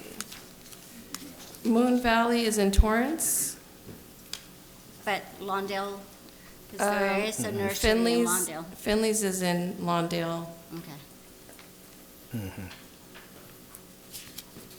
Yes, but theirs came out a little more. Could we go back to Finley's and see if, I would like to give it to our local vendor, so if they We could could work on their definitely pricing. negotiate, sure. I don't know, that's. Well, my we would have to opinion. see if that's We- I don't- permissible because we have of a the. bid process. It's a public contract. Right, so we've Public gone Works. through a normal bidding process, and when it comes to consultant services, when it comes to a simple purchase of goods, it's possible That's what I to saw. work within a local preference, but on a public works project where it's strictly low bid, unless that's put in the bid documents and is part of an actual ordinance that's in place, you really have to go with the low bidder unless the low bidder is disqualified for some reason. Okay, thank you. Thanks for the clarification, Greg. Yeah, thank you. And Mayor, Council, since I come from the city of date palms, I'll personally check these date palms. I know what to look for, make sure they're not diseased, and they're all the same species. Because what they do is if you mix them, they'll drop all kinds of little to the little Dates, seedlings on maybe? the ground, dates. Do we know how old these trees are? I mean, They are specimen size. If you look at them, they're at least over a foot in diameter. We're considered specimen size in landscaping. The other one that was pulled out, I know it had some disease. The other ones out there, they're over a foot in diameter out there, so they're really large. You need cranes to remove them, big, large cranes, and to plant the new ones, the 3 that would come in, so. what type of guarantee do we have? I don't know. I believe it's a year. A year. A year? Thank you. When did we plant the original palm trees? Back when we did the Hawthorne plan, when we bonded many, many years ago on the Hawthorne plan and the landscaping. It's been a while. I think we're still paying on the bonds for the landscaping, so I mentioned to staff, we don't want to downgrade our landscaping. Okay, what is the board? I have a question. Why do we do pathology on a plant? Why do we? Yeah. When they show signs of weakness, such as drying leaves or sometimes rotting at the root, we'll do a pathology report just to see if it can survive or if we have to remove it. Council Mayor, we don't have an arborist on site, so we would, some cities have full-time arborists, we don't pay for that, so that's why we bring those experts in and stuff to check on the trees. And then there's one more little item. Under the staff recommendation, you have, on the first paragraph, you have 106,094.87. And then the second paragraph, you're asking us the amount of 106,049.87. So I'm going to recommend we do the 049. No, I'm just kidding about that one. You have a $50 error. Yeah, Okay. yeah, it's 106,000 even. So we'll save $50. May I ask another question? On these trees, if we have a year guarantee, because evidently there's some time in which they're rooting, will we be able to decorate them for the first year of Christmas, or is there anything like that particular area will not contain the lights or anything? I during don't this- see why the lights would be a problem. I don't think they're heavy but full-size we can trees. double check on that too. Council Mayor, you can decorate them, we just have to be careful of their root system.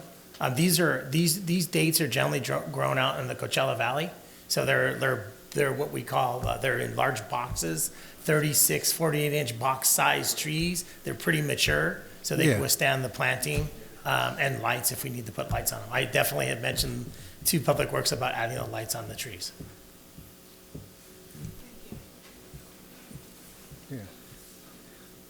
Okay, if there's no other questions, I'll make a motion to do staff recommendation. Okay, the motion's been made by Kearney that we accept the staff's recommendations. I'll second it. And seconded by Hoffman Gorman. Any discussion on the motion? Okay, will the council please vote?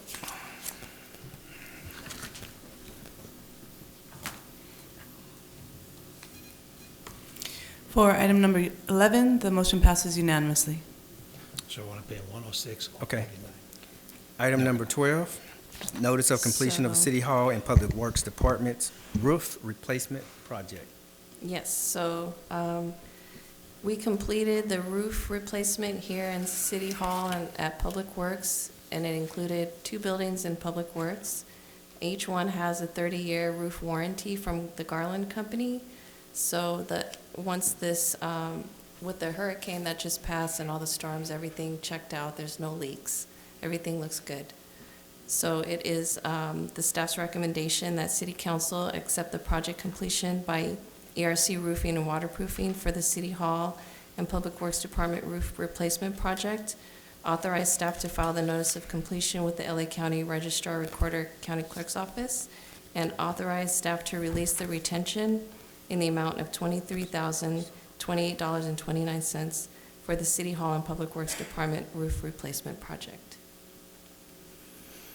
Thank you for that report. What's the pleasure of this body concerning the report? Make a motion to go to staff recommendation again? I'll second that. Motion been made by Kearney that we go with staff recommendation and seconded by Madam Pro Tem Cuevas. Any discussion on the motion? Seeing none, would the council please vote? For item number 12, motion passes unanimously. Thank you. Item number 13, notice of completion for a citywide sign replacement project. Let's have the report. So this is the first of several projects for a sign replacement within the city of Lawndale. We were able to finish this project under budget by about $202,000. The Prop C and Measure M grant funds were used in the total amount of $1,223,813.15. We were able to replace, I believe it was approximately 1,000 signs, and we're on track to start the next project of sign replacement. So, but this one here is for the recommendation that City Council accept the project completion by Superior Pavement Markings for fiscal year 21-22 citywide sign replacement project. Authorize the City Clerk's Office to file the notice of completion with LA County Clerk's Office, and authorize staff to release the retention in the amount of $48,093.47 for the fiscal year 21-22 citywide sign replacement project. Thank you. Okay, thank you for that report. I just have one question. Yes, ma'am. My question is there anywhere an Excel spreadsheet or anything that gives us details about what signs were replaced in this part of the project? Because I'm still seeing a lot of signs that are needing attention. We're working on a map, a GIS map, to show you exactly the details of each sign in the city. And we're hoping that as we go along with each project, we'll be able to update the map so that when you click on it, it'll show you exactly which signs have been replaced and which ones, the age of each sign. But right now, Nabi is working on getting his Excel spreadsheet to match with the map so that you can see a visual of all the signs that have been replaced. Mayor, Council, I just want to add to it, talk to staff about this. I know this has come up from several council members. This is just the first stage. We have over almost 5,000 signs, only 1,000 something signs so far. So we're still working through, you're correct there. I did go out and check. A few council members asked me about the signage.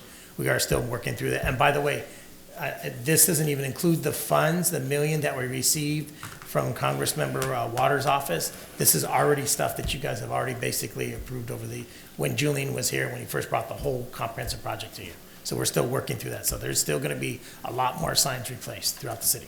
So when does phase 2 go into effect? They're working on it now. They'll bring it forward to council for bid once we get an RFP back out and rebid it and get those next set of signs replaced. So the next time around, can we kind of get a clue where those 1,000 signs are and what they are? Are they on interior streets? Are they on major thoroughfares? Can we know those kind of things? Yes, staff can provide that information when we bring it forward to you. We'll get that to you. Thank you. Oh, it may be different. Yeah. But we can ask about that. The question was asked, did that include the possible signs to put on the boulevard similar to Torrance? The name signs? Or is that for another? We will be looking. For another day. That'll be, we can bring that forward on another, but we're looking at all the interior signs, stop signs, traffic signs, all the ones that are mostly in the interior. When I've observed them, they were all in the interior. That didn't include all the big, large signs. Not yet, but we will be bringing that forward. We're anticipating using that extra money that we received from the Congresswoman's office towards those big signs too. Okay. All right. So that's item 13. All right. Make a motion. I'll Yeah. make the motion Somebody to can go make with the staff, or to accept the project completion. I'll second it. Okay, the motion's been made by Suarez that we accept the, Or 1, 2, 3. yeah, accept the staff recommendation from 1, 2, 3. The notice of completion is seconded by Mr. Pat Kearney. Is there any discussion on the motion? Seeing none, would the council please vote? For item number 13, the motion passes unanimously.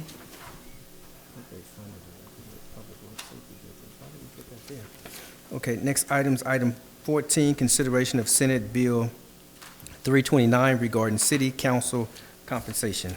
Let's have the report. Yes, thank you. Good evening, Honorable Mayor and City Council. The item before you this evening is an opportunity for City Council to consider legislation that will allow for general law cities to increase the compensation provided to City Council members by ordinance. In February of 2023, Senator Bill Dodd introduced Senate Bill 329, which allowed increases to City Council pay caps for the first time in a very long time. The Senate bill takes in consideration the cost of living increases, the hard work and service provided by City Council, and extends the opportunity to serve the public to individuals from various income levels. In June of 2023, Governor Newsom signed SB 329 into law. In review of the salary history provided by City Council, the last time the salary increase was provided to City Council was in May of 2007. To the current amount of $450. If City Council is willing to consider SB 329, this will allow City Council to approve by ordinance a salary increase to the new maximum amount based on city population, which would be $950 per month. It is important to note that should City Council decide to pursue this salary increase, per state law, approved increase to City Council member salary will not take effect until the next council election, which it will be in 2024. If salaries are increased to the new maximum amount as specified by SB 329 by ordinance, funds will need to be budgeted from the general fund during the fiscal year budget process for 24-25. Staff respectfully recommends that City Council review and discuss this report regarding Senate Bill 329 and council salaries, and provide direction to the city manager and staff regarding any potential amendments to the city ordinance pursuant to Senate Bill 329, if any.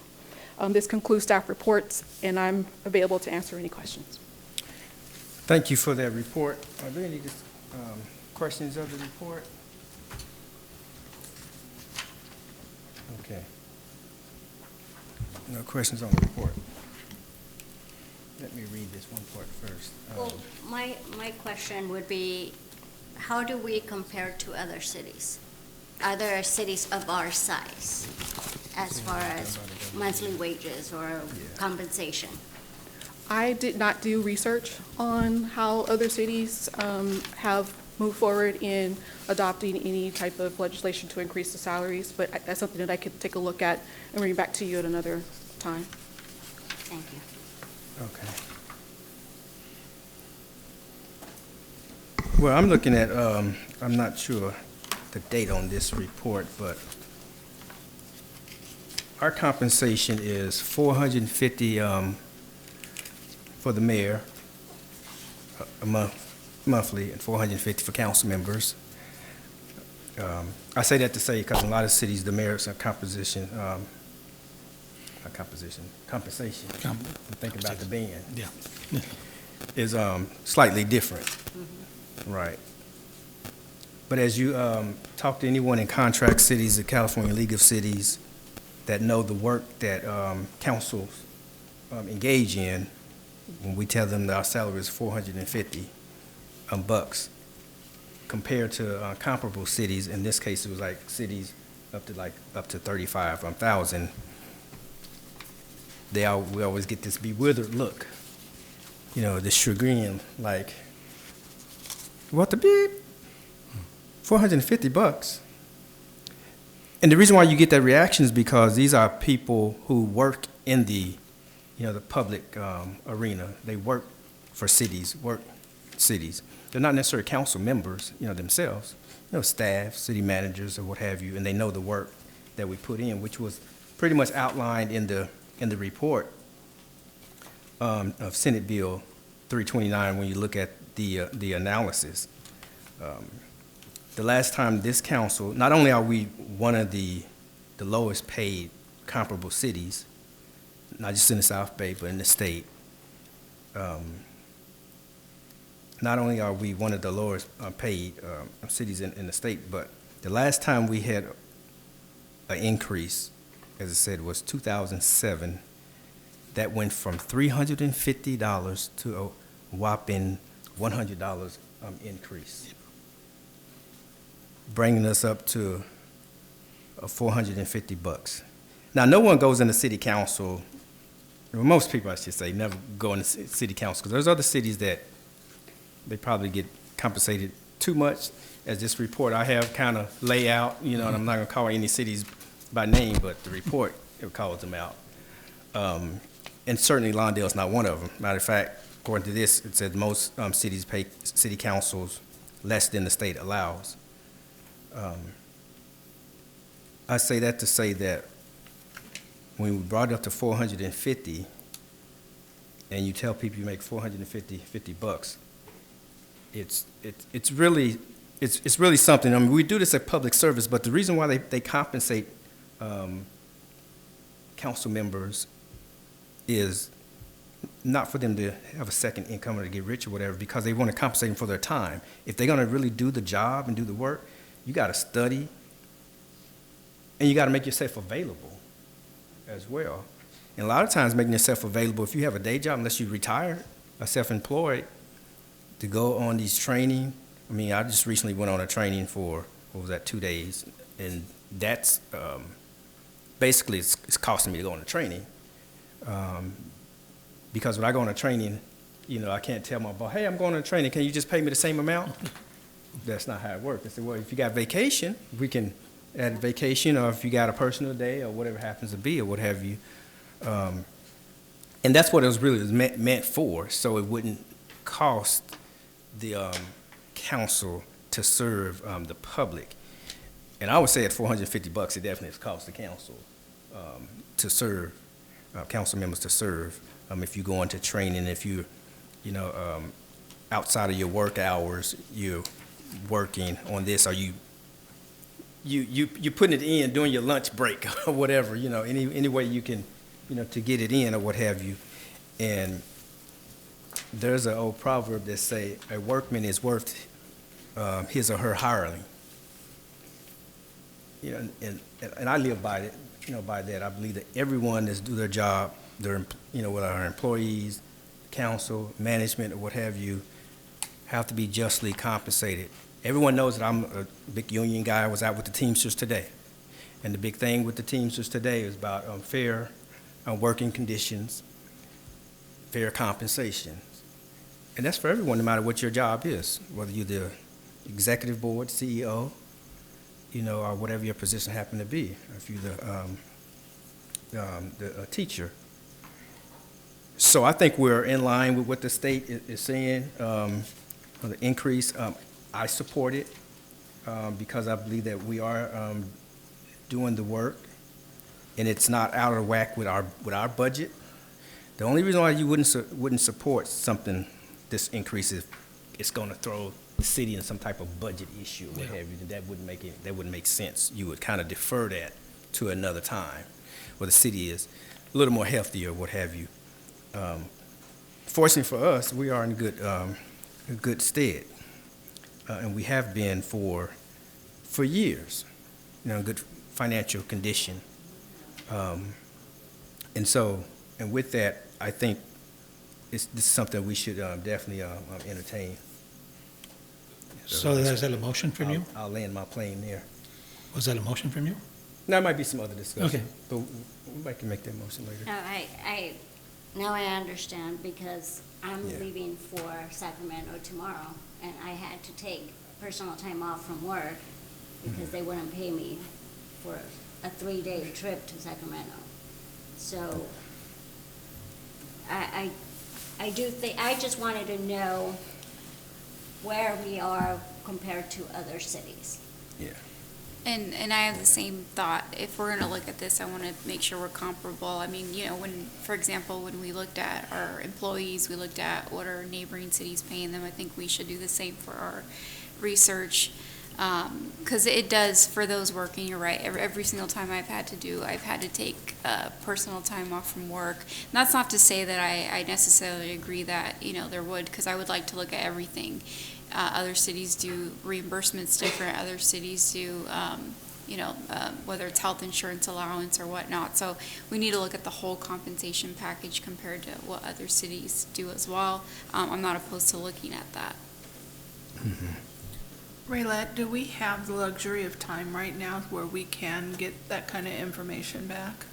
Sure, I mean, I'm sorry, we could probably bring it back at the next council meeting, but there is a time frame that we would need to move forward if you do decide to do it, because we need to do it before we start the election process for the next Mr. Mayor, year. Council, we can include all that information when we bring it back for your final consideration. We can include the research, the packages, all of that.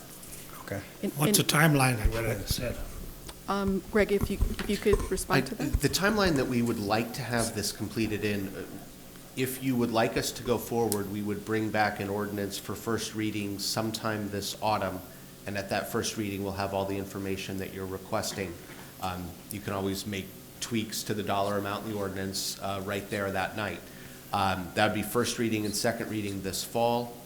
The ordinance would go into effect. No change in salary would go into effect until after the 2024 election. That's Yeah. state law.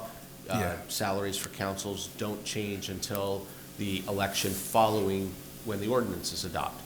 But as Raylette said, we'd like to have it all wrapped up this fall so that it is known information well ahead of the election. I do agree with Bernadette that that was how we proceeded with employee compensation, and I think that we probably owe it to ourselves too to look. But if we could change the dollar amount, then I would like to proceed with the recommendation. If we're Yeah. able to change the dollar amount at the next reading. Sure, so Yeah. that 950 for cities up to and including 35,000 in population, that is sort of the new starting point. You can always go under that.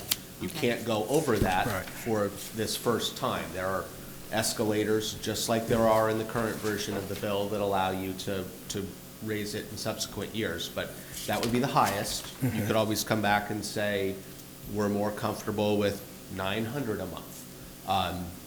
That's for you to decide, that's a policy decision, but you can do that on the record that night at first reading. Okay.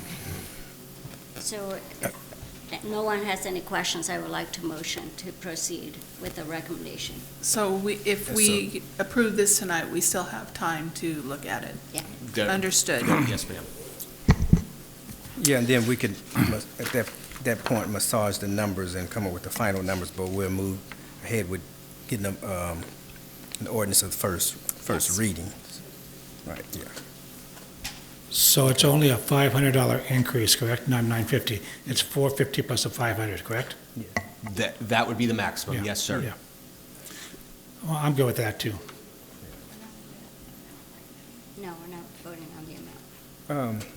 No, we're not voting on the amount right now, although we have the authority to vote on the amount. Right? Yes. It's just the pleasure of this body, or we can simply vote on having, like the Mayor Pro Tem said, move the first reading, and then we can decide what the amount is going to be. I mean, I'm okay putting Right. that 950 on the ordinance, but if after we review the documentation. You could change We it. could change it, then, Okay, I can Yeah, go with you that. know, if we could do that, Yeah. I can go with that. Then I'll second her You motion second it, about the okay. 950. Because went to contract cities 2 weeks ago, and people were asking me how much our council makes, and I told them, I make $426 and change. And they asked me, was that bi-weekly? I said, that's a month, and the jaws dropped. There's people making, like Robert said, cities making $2,000, $3,000, $4,000 a month. Yeah. So they were totally shocked about what we make. Okay, so it sounds like the motion's been made by Mayor Pro Tem Cuevas, and you'll bring back the ordinance for first reading with that number of 950. We can have a debate on it. We could, at that point, if we wanted to change the numbers, we can do that. So it's going to be 950, but we have time to alter it. Yeah. So it's a placeholder essentially right now. Yes. Yeah. Yeah, it's a placeholder, because once get the ordinance, of course, we can vote on the ordinance, or you can vote to amend it, or whatever, the final. Yeah, because I would just really like to see Yeah. make sure there's backup for Yeah. it. So that motion was I'll seconded second. by Mr. Pat Kearney. Is there any further discussion on the motion? Okay, if not, would the council please vote?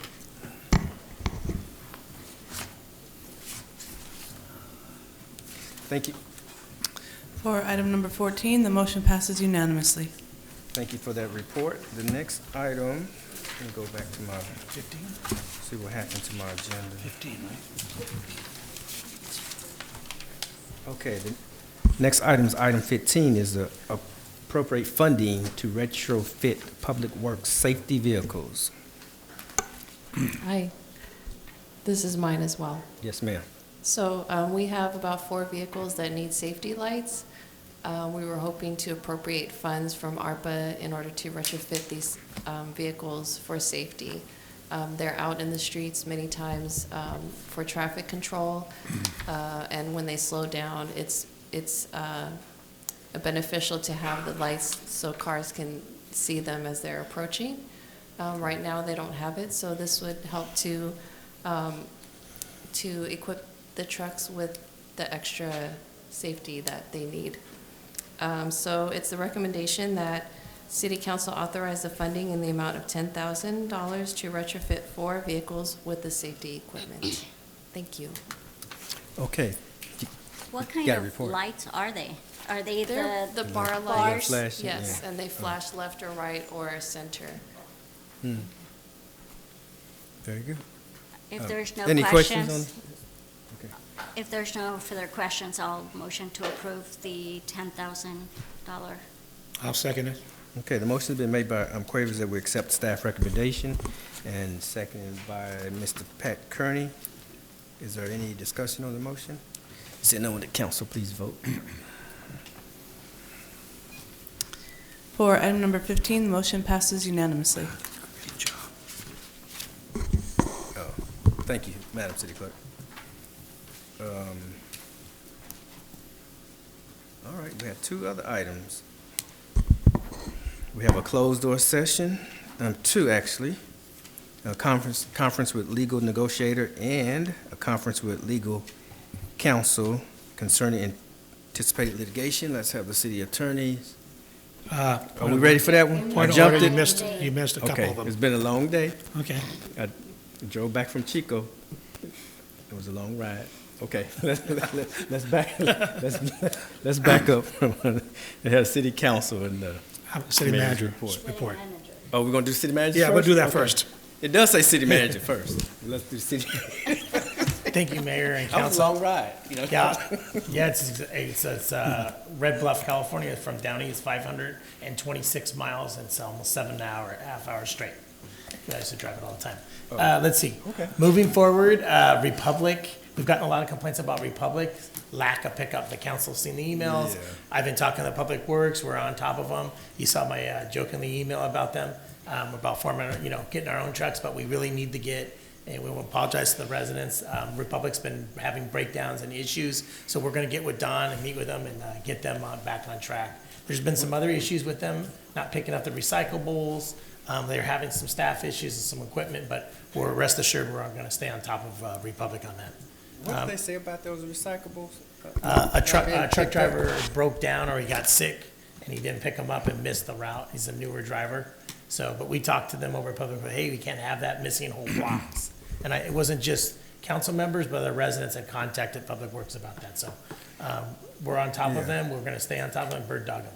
Well, the issue with that is not necessarily because the driver was sick or what have you, because those things happen.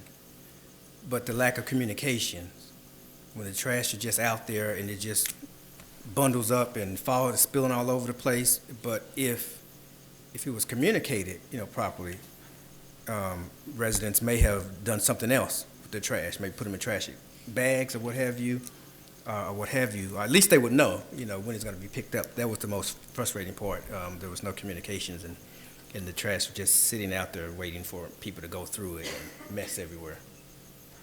We'll articulate that to Republic, Mr. Mayor. Yeah, Grace, she communicated that to them. They didn't let us know until the next evening, I believe it was, and we were pretty firm about letting us know exactly when it happens and not wait till the next day. Is there any way you can email that contract so that we can be familiar with it? Because I would like to, if Republic is going to be meeting with city administrators, I would like to hear what the outcome of that is.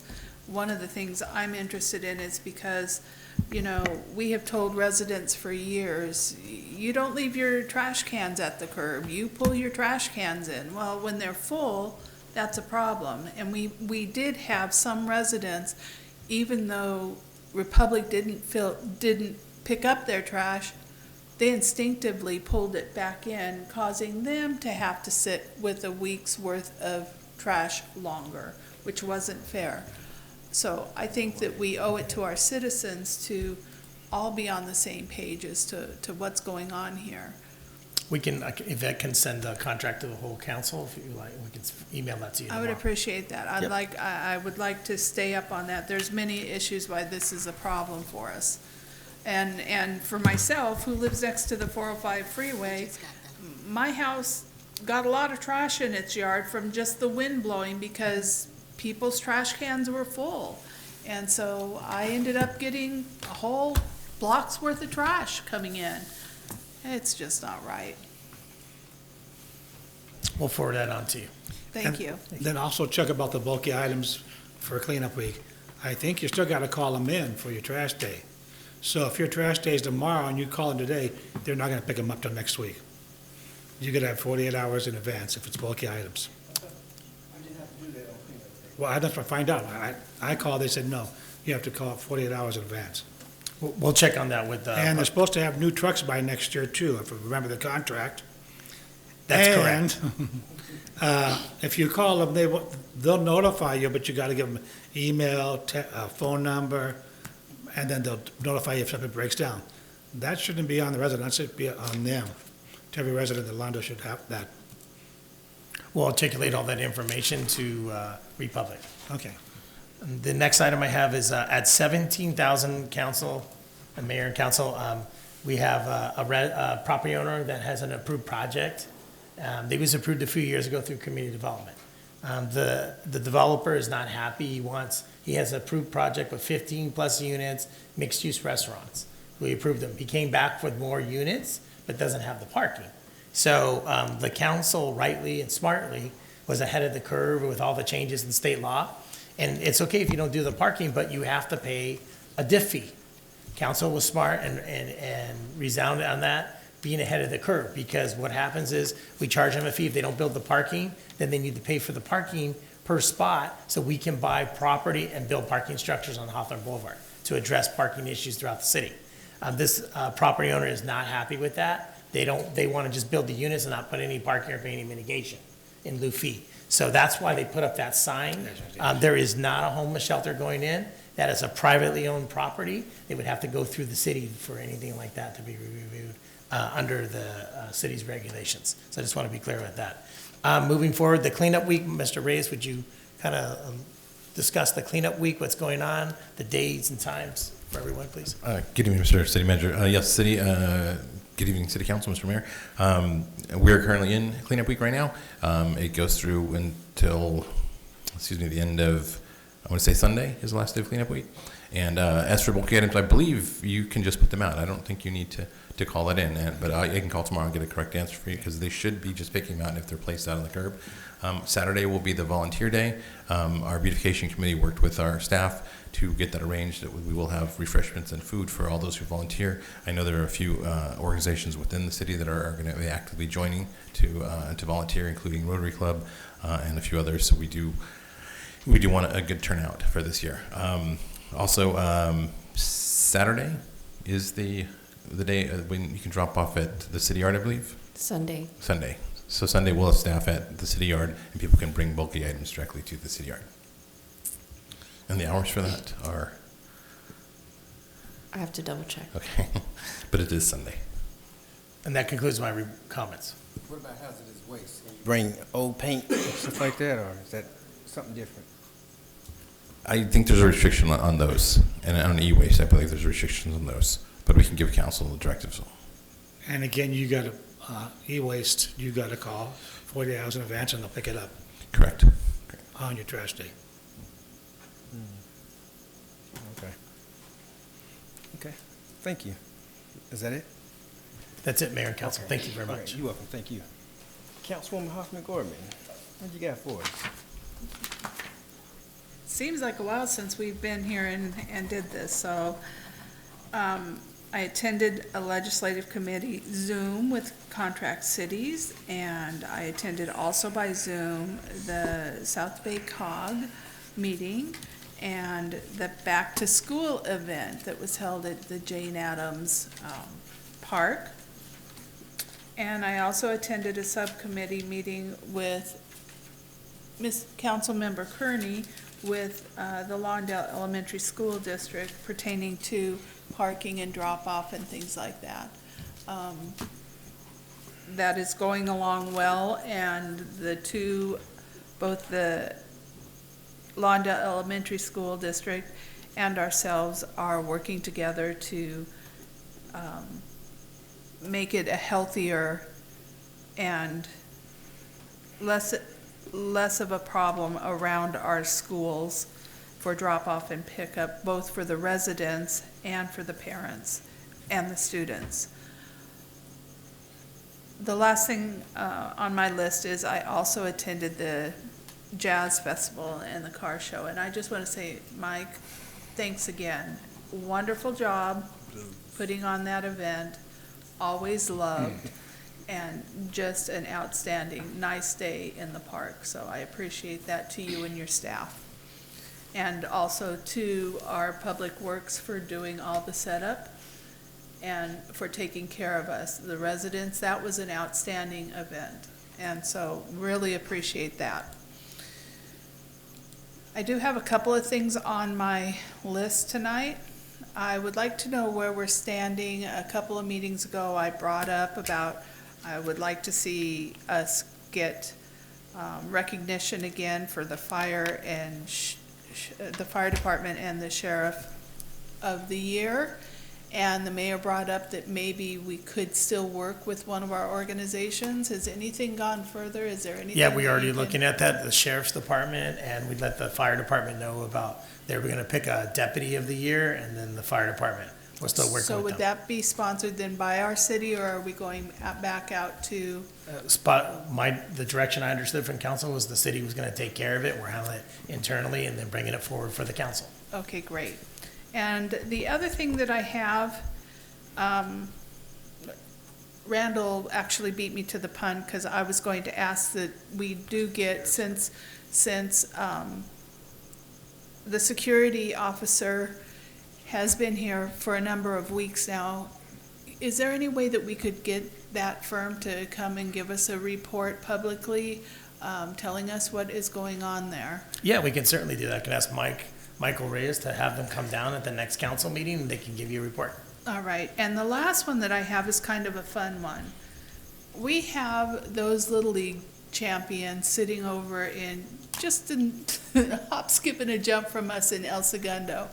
Is there any way that we could put together a congratulations letter to them, congratulating? They represent more than just El Segundo. They represent all of Southern California. We'll have to look at the current council policy on recognition, and I can email you guys back and let you know on that, what the process is on that. That would be wonderful. Thank you. That's all. Okay, let's hear from Councilman. Okay, I attended the CJPIA, what's the roll off my tongue, Robert? CJPIA. Okay. Conference in Carlsbad, where the mayor, city manager, Raylette, and I attended. Raylette, you were robbed. We had blowhorns, we had poppers, I was going to dance on the table when you won. You were robbed. But anyway, the conference was very nice. I'm sorry that you got your participation, but in our eyes, you're always a winner. And then I attended the Library Trust and Oversight Board Committee on the 6th, which we finally are taking some of these cases to court. The tide has turned finally. And then I attended the California Contract Cities Association Fall Educational Summit in San Diego, where a lot of people were amazed about what we made as council. And it was a great summit. And with that, I'll turn it over to you. Very good. Councilwoman Suarez. Last weekend, I also attended the Blues Festival. Thank you to staff. Great event. It was actually pretty nice weather. I mean, it was a little hot, but some really good bands there. And then last Monday, I attended the South Bay City's Council of Government Steering Committee. Just want to let people know that they're having a 20th anniversary celebration on Thursday, September 28th at their regular board meeting. And then I also attended last week our Homeless Solutions Committee with Councilmember Cuevas.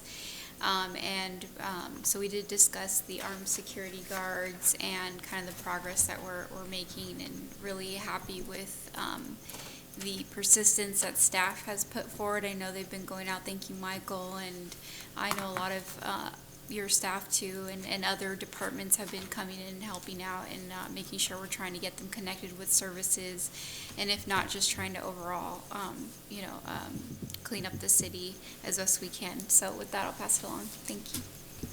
Madam Pro Tem. All right, you guys ready for me? Yes, I have a long list. Oh, Here yeah, we we're go. ready for you. I attended a couple of the South Bay City Council of Government meetings. Also represented the city at the Rolling Hills State's 19th Amendment plaque dedication. Attended via Zoom the South Bay COG Homeless Task Force. Attended the 10th Annual Lawndale Blues Festival. And I want to thank Mike and the rest of the staff for a great job. It seemed it was better than previous years, so great job there. Also met with Supervisor Holly Mitchell's deputy, Ara An, to see how the city can benefit from some of their programs to bring to our community for the youth and the seniors, so more to come. Attended the Blues, the City of Carson Cajun Blues White Linen Affair. Attended our Homeless Solutions Standing Committee. Via Zoom, I attended the League of California City Voting Delegate Information Webinar, which I'll be in Sacramento representing Lawndale starting tomorrow night and ends on Friday.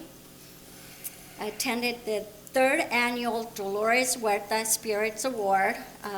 Thank you to Mr. Ray Cordova, LA County Federation of Labor, for inviting me, and also the LA County Federation Labor and Labor Community Service for a great event. That was this past Saturday. Let's see. A few citizens have asked me if we could conduct our meetings via Zoom. They cannot participate by coming to the meetings. They do have questions, and they know they could email or send in their questions, but they rather have us listen to them instead of having someone read their comments. So I don't know if that's something we could look when we upgrade our system. Also, do we know if Lawndale has a cemetery where the row is, where the, It's not Lawndale, but apparently there's some, yeah. there's, I was told there's a grave or something on the row. I know there's a gravesite on Mr. Gold's property. Yeah. It's, How could we permit No, the Metro cemetery, to no. remove those graves if they're there? We need to bring that up to Metro. I don't even know if they know that we have those graves there. it would, well, So- back in the day, sometimes people would bury folks wherever, in their yards or what have you, and not necessarily be permitted by the cemetery. I think it's called like a cemetery board, something to that effect, that regulates cemeteries and burial. So it could be a situation like that. At any rate, that would definitely be something that the state would have control over, not the city. So could we maybe mention that to Metro, that we have someone buried there, a couple of people buried in that area? We've looked at their, I mean, we can look into it. They have archaeological reports. I haven't seen anything about burials, but we can definitely mention it to them to look into that. Because I was told that there's a cemetery in that area. So if we could look into. Not that I've seen on the reports, but I mean, that's not to say they're not there. There are a couple graves there, and interestingly enough, their last names are Hoffman, but we don't believe that they were ever related to us, but that's kind of a interesting part of those headstones that are right on the other side of Jay Gould's property. I'll send an email to Metro and just mention that there was concerns from residents in the community about a possible, some burial sites there. If they could look into that, that Yeah. would be great. No problem. I'm also curious to know, now that we've had the Lawndale beat for a while, what our ridership is. I've been seeing the buses ride by themselves with nobody in it. So I'm just wondering if we have too many routes or if our Lawndale citizens know about it. Because you hardly see anyone on those buses. I'm not saying to stop it, but if our citizens don't know that we're running the buses, they need to be informed again. We can bring something to the council. I can have Mike to send me some information on ridership. I can forward it to the council. Thank you. That'd be not a problem. And I think that's all for right now. Thank you. Okay, thank you. Yeah, you might also want to put a banner, you could put a banner up on the boulevard if we think that would help with the ridership, at least make people aware that it's back. Might want to do something like that, Okay, thank you for those comments. Let's see what I have. So I attended the regular meeting of the Los Angeles County Sanitation District meeting. I also attended the Blues and Festival and Car Show. Great festival this year. The weather was a little warm at first, but it cooled down and didn't get as windy as it usually get. But it was a great show. Nice car show. The bands was great. I particularly like the first band and the fourth band. There's Cara Granger, and of course the last band was Bill McGee. So they brought the blues. It was good time, and the staff did a great job. I want to thank the Public Works staff as well as the Parks and Recs staff for putting that event on. It's a great event. Look forward to having it again next year. And just for the record to show, there were some people that was concerned as to whether or not I support the Blues Festival being a blues festival. And I want to make it, unequivocal that I do support having the Blues Festival as a blues festival. And not a variety show or nothing like that, but a blues festival. So I just want to make that clear because people wanted to know. Also, I did attend as well the California Joint Insurance Power Authority, instead of saying the initials, right? Right. I attended the seminar and training the cars back, and there was some good seminars that was held at that training, so that was good. And let's see what else I have. Oh, two things I want to bring up real quick. I already brought up one of them. That was the ideal of having a unsheltered housing project on Hawthorne Boulevard. The city manager kind of alluded to the location, but that's not something that I'm supporting, and it's not even a project. But I did want to bring up, we're talking about Public Republic. We had a similar incident with Edison when there was a power outage, 166 grid, not just Lawndale, but on the opposite side of the street, Robertson, which is Redondo Beach, and apparently, I was out of town. I may be driving from, and I heard that the lights went out for a while, and the thing that was frustrating about it, there was no communications. So we had no idea how long the power was going to be out. I understand like 92 homes have been affected or what have you, and so a lot of people was not aware of, and we used to get a notice from our local Edison rep when there was a power outage or there was a transformer may be experiencing an issue or what have you. But we don't receive that anymore. For some reason, we don't receive those notices. So when people call me and I'm out of town, they ask me about it. I'm like, I don't know. I don't know what to tell you, including my daughters who kept calling me thinking I was on the pole fixing it. Right, right. My 15-year-old daughters, like.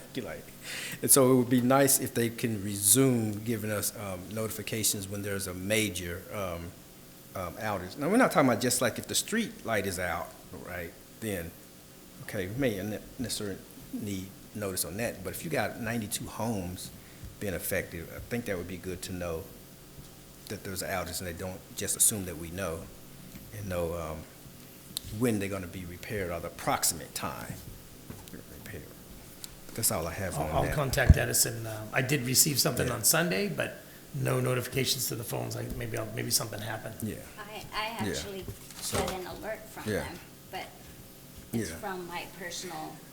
That's what I'm going to say. It's from your personal. Because I signed up for alerts. And most people are not signed up for alerts, and I'm speaking mostly from the legislative body. I mean, we shouldn't have to have an alert. That's why they have a local representative, you know, that alert us separately, because we may have questions concerning such to where a business owner or resident may not necessarily pose.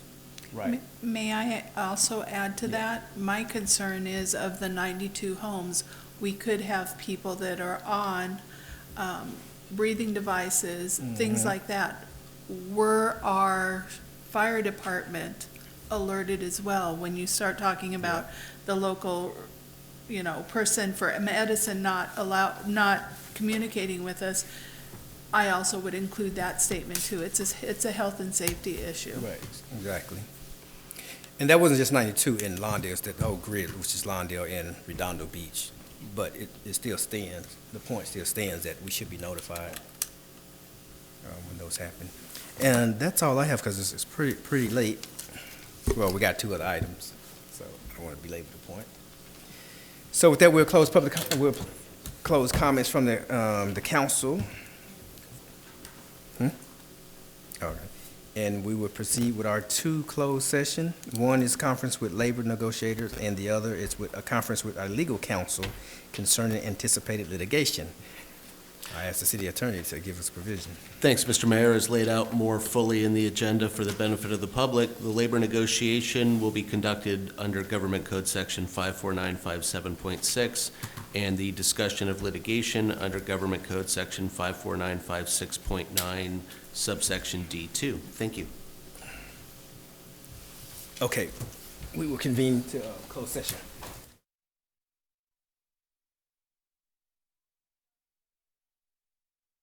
Okay. We have returned from closed session. I'm going to ask the city attorney to give the report of the closed session. Thank you, Mr. Mayor. Yes, the council was briefed on both the conference with labor negotiator and gave direction, but no reportable action was taken, and was also briefed on the anticipated litigation, and no reportable action was taken. Thank you. Thank you. The next regularly scheduled meeting of the Lawndale City Council will be held at 6:30 p.m. on Monday, October 2nd, in the Lawndale City Council chambers. It is now 10:04. This meeting is adjourned.